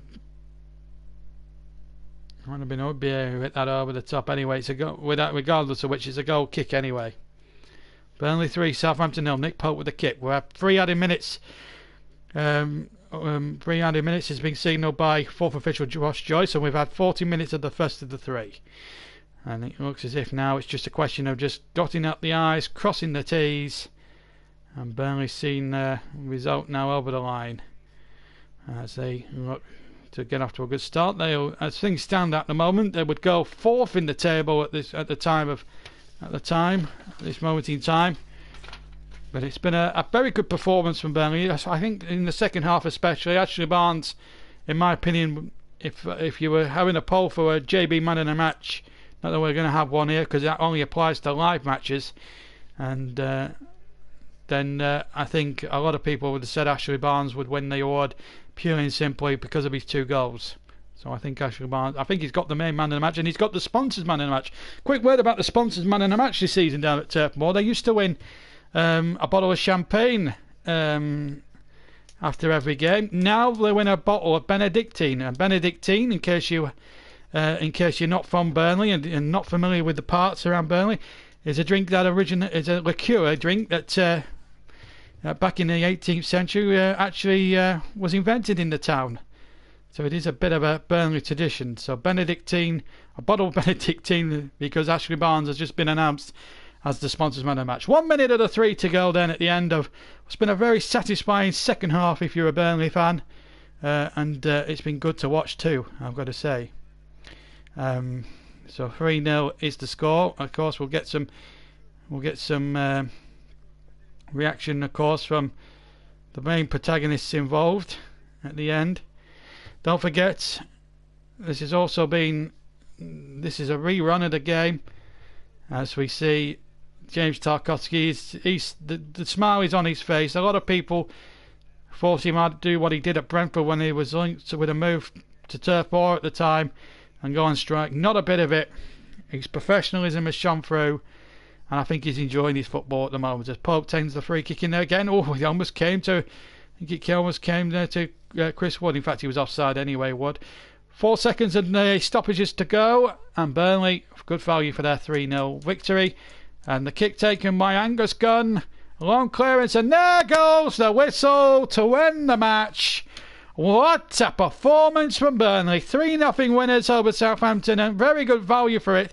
And maybe for once, justice in this crazy game has been done, because Southampton, let's face it, should have been down to 10 men after about 28 minutes when Che Adams could have broken Burnley's leg, and he got away with a VAR decision not to send him off. But Burnley put all that injustice to right in the second half. 2 quick-fire goals from Ashley Barnes, 2 in 5 minutes.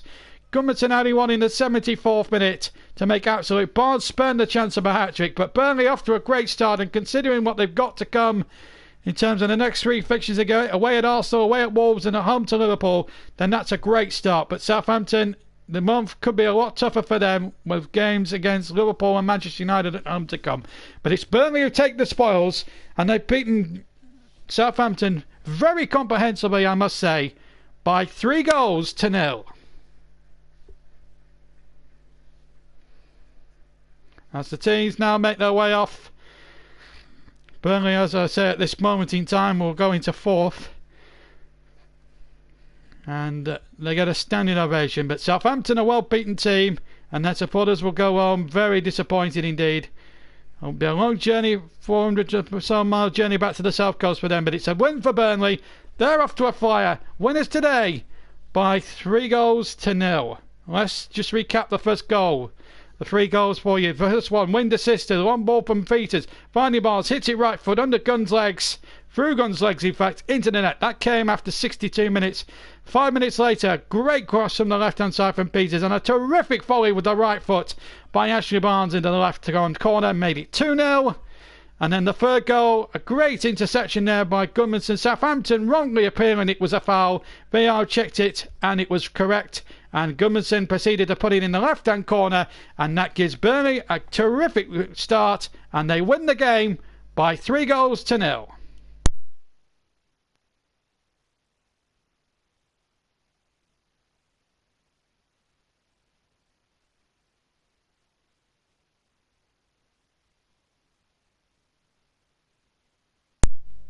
Yes, and a terrific performance it was on Saturday as well, and a great performance. That's why we didn't get any commentaries on Saturday, because we had this special match lined up. And apologies to those who didn't hear the third goal at Old Trafford yesterday in our live match between Manchester United and Chelsea. I can only apologise, we had an error with the live feed.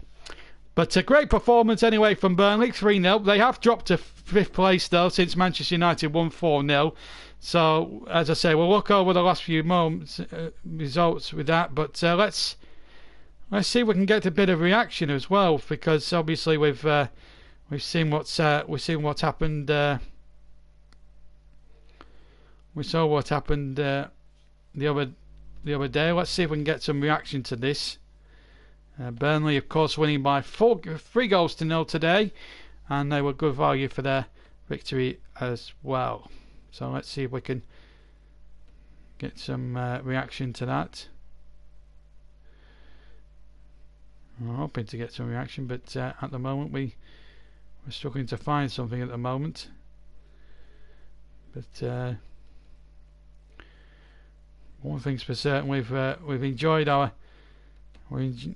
covers. We'll try and hear from some of the protagonists. I don't think we'll be able to hear from Ralph Hudson now, though. I don't think it would be appropriate really to discuss that. Let's stick with Burnley, the victors today, and we'll get a longer version. We're going to hear later on from Johan Berg Gudmundsson and from Ashley Barnes as well, and in fact we're going to hear from first of all Sean Dyche, then Eric Peters, then Gudmundsson, and then finally the pièce de résistance, Ashley Barnes. So we're going to have plenty of interviews to bring you now, certainly from Burnley's point of view, and of course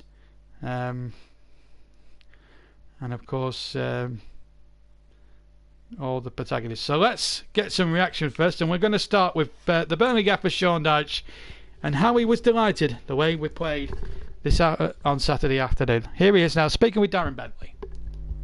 Thoughts were a tight game, a tough game for different reasons and the conditions. I must say, we like it up here like this, as you know, but traditional Burnley day, wasn't it? Exactly, yeah, good Burnley day, yeah.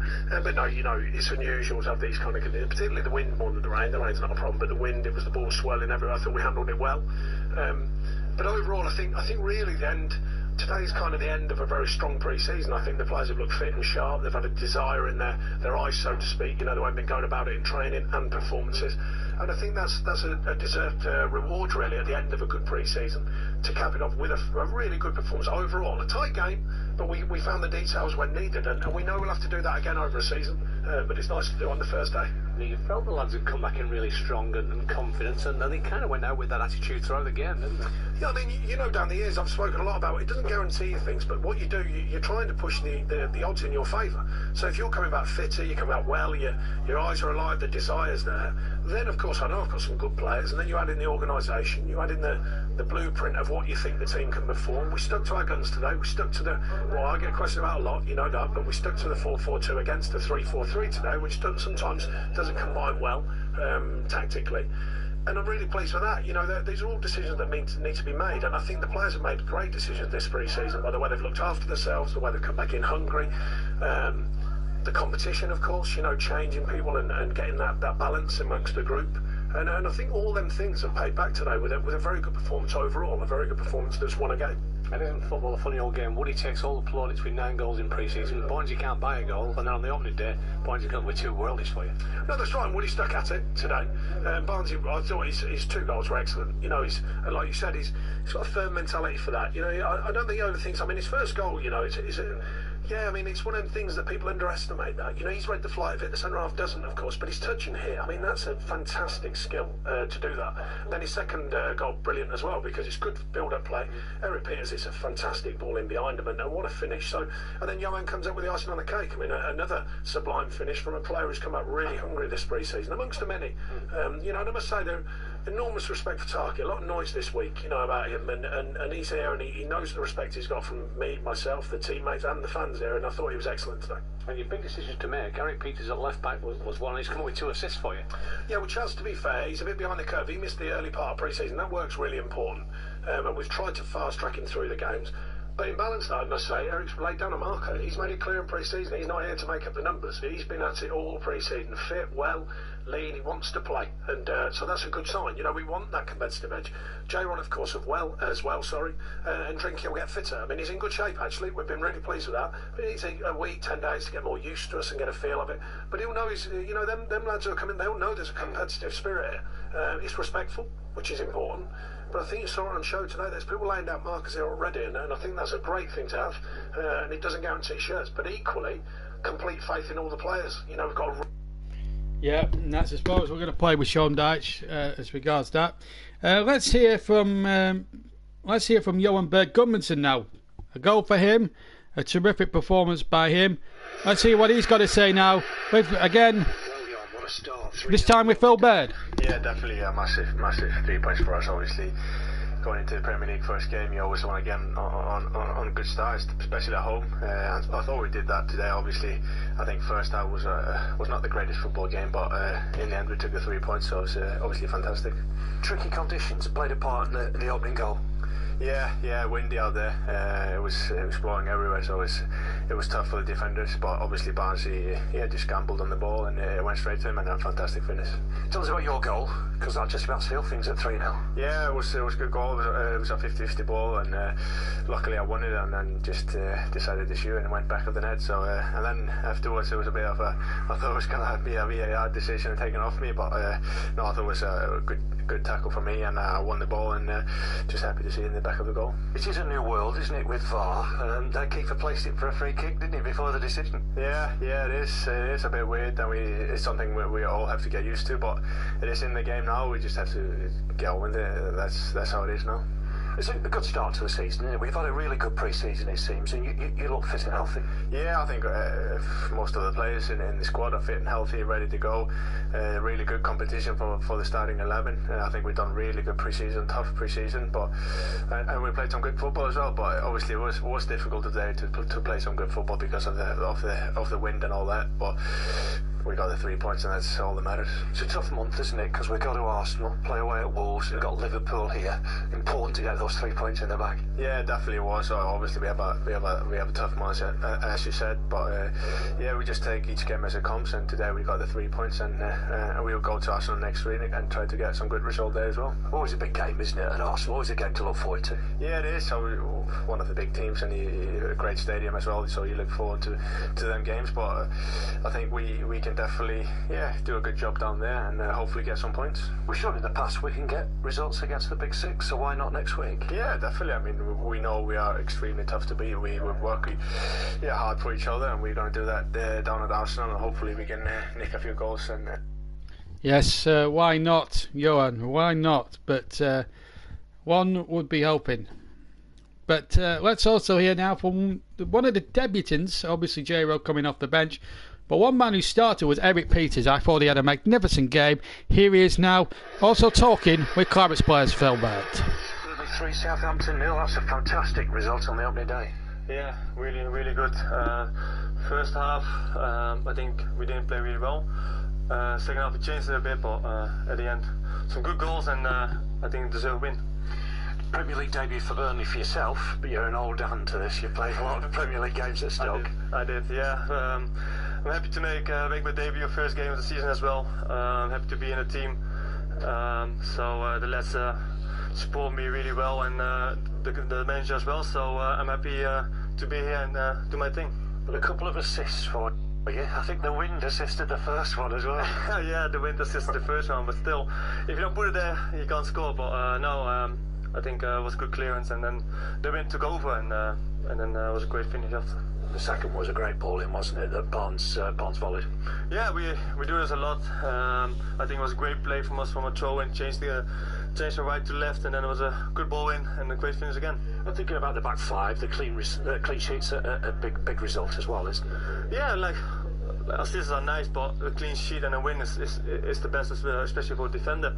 As a team performance, I think second half we did really well, and happy to have the 3 points in the pocket, and ready now for next Saturday. Yeah, next Saturday's Arsenal away. Everybody looks forward to going to Arsenal. Yeah, like it's a big team, and you have to play a couple of big teams in the league. Every single game is going to be difficult, but we're going to go there and do our best, of course. And of course there will be opportunities for us, but the main thing is that we stay solid, stay together, and then who knows. You never know there, do you? You're a good defensive display, score first, you never know. But that's the thing, like every game starts with 0-0, so just have to give everything and make sure we're on top level, and then we're going to see after 90 minutes. Today. Well, great debut there for Eric Peters, a terrific performance, but the last word surely must go to the 2-goal hero. Ashley Barnes, off to a flyer, 2 goals for him. He's looked really sharp. Here he is now, last word with him, with Phil Bird. Not till Christmas, you joke, but not a bad way for the first day of the season. No, yeah, it was obviously nice to get a first start of the season, and like you say, but to come away with 2 goals is obviously a delight. It's such a big win. Everybody has high hopes on the first day of the season, so to go away with 3 points, 3 goals look good, doesn't get better than that. No, yeah, of course. I think great team performance, obviously difficult conditions out there, but we ground it in the first one. We got a bit of luck from the conditions, really. He slipped and we got in, but still had to finish, and lucky enough if seen it hit the back of the net. We have laughed about it before, and this ain't over this season. You always come alive. You were fantastic last season back end. So to get 2 on the first day, what does that do sort of confidence wise and in terms of thoughts for the season ahead? Massive boost, obviously I haven't scored throughout pre-season, not 1 goal, so I think the boys had me off for saying I didn't score in training, so I've gone and proved them wrong today, so that obviously when it counts it was obviously a nice feeling. Jay's come in, and he's going to play a big part, of course, but the manager showed faith in the front 2 from last season, and you've done it again. Yeah, of course, and you've just got to repay the faith, and obviously, like I say, he could have left me out easily because obviously I haven't scored a goal, but I think he knows what he gets from me, and obviously he showed faith in me. So the new boy did start today, Eric Peters, and a great combination, 2 good balls in for yourself. A great delivery, and obviously the first one we were a bit lucky with the slip from the defender, but the second one was obviously right on the plate, and obviously I just needed to finish it, and lucky enough I did. not a lot of new faces in some respects, but we've talked about Eric and Jay, but the squad looks really strong, doesn't it? You know, for not many new additions, it looks very good. Yeah, it's very strong. You know, you see the lads that missed out today. The lads that obviously we've got Robbie that's injured and Drinky that's obviously to come back as well, and Chaz. So we've got a massive squad, and look, it's one for fighting for places now, and we'll all be needed at some point, and we've just got to stick in it, and we're all in this together. It's just the first day, but in terms of top flight, bit of history, not won at home on the first day of a top flight season, 67, your best ever first win and a Premier League season to start the year. It's not, doesn't get much better than that. No, definitely not. I think we all said there we need to get off to a great start. You know, we need to get as many wins as possible before Christmas, and who knows where it can take you again. Did you ever? Yes, well done, Ashley Barnes. A terrific player, and he got the sponsors man in the match. He also got the Premier League man in the match. But the sponsor man of the match, as I said in commentary, actually consists of a bottle of Benedictine, which, as I say, is a local Burnley liqueur, which was started in town back in maybe late 18th, 19th century.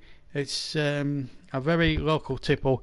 If you ever go down to Burnley, I suggest you buy a bottle because it's absolutely lovely stuff. But that's what the man in the match now gets from the sponsors down at Turf Moor this season. A bottle of Benedictine instead of the normal conventional champagne. There you go. But that brings us to the end of our broadcast this afternoon. I hope you very much enjoyed the rerun of Saturday's game, Saturday's commentary with Burnley Southampton. I've very much enjoyed bringing it to you and certainly commentating on it on Saturday afternoon.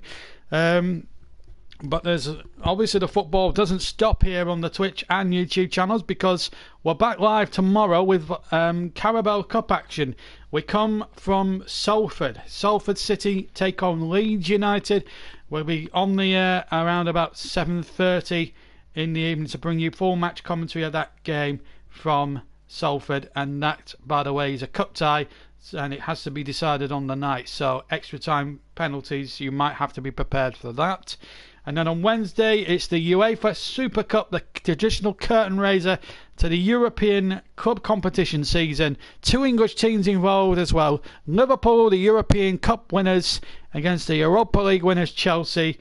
And a real test of Frank Lampard's medal, having been completely beaten to a pulp at Old Trafford yesterday by 4-0.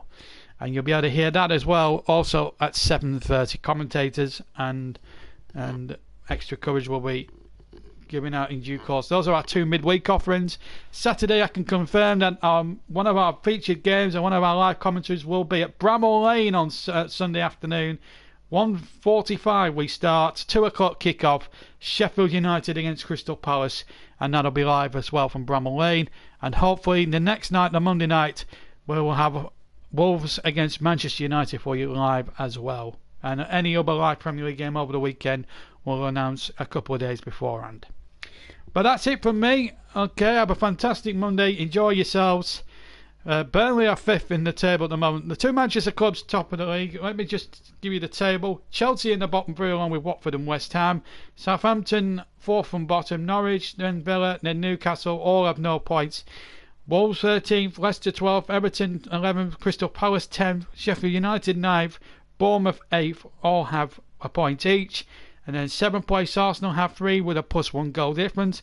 Tottenham in 6th with a +2 goal difference with 3 points. Same for Burnley, but they have a +3 goal difference, as do Liverpool and Brighton. Brighton 4th, Liverpool 3rd, and then United with a +4 goal difference over 3 points. But top of the pile at the moment are the defending league champions Manchester City with a +5 goal difference, 3 points. So City leads United after 1 game, but a lot can change over the next 37 weeks. But until then, until tomorrow night, have a fantastic rest of your evening, and we'll all reconvene at Salford tomorrow for live coverage of that intriguing Carabao Cup first round tie between Salford City and Leeds United.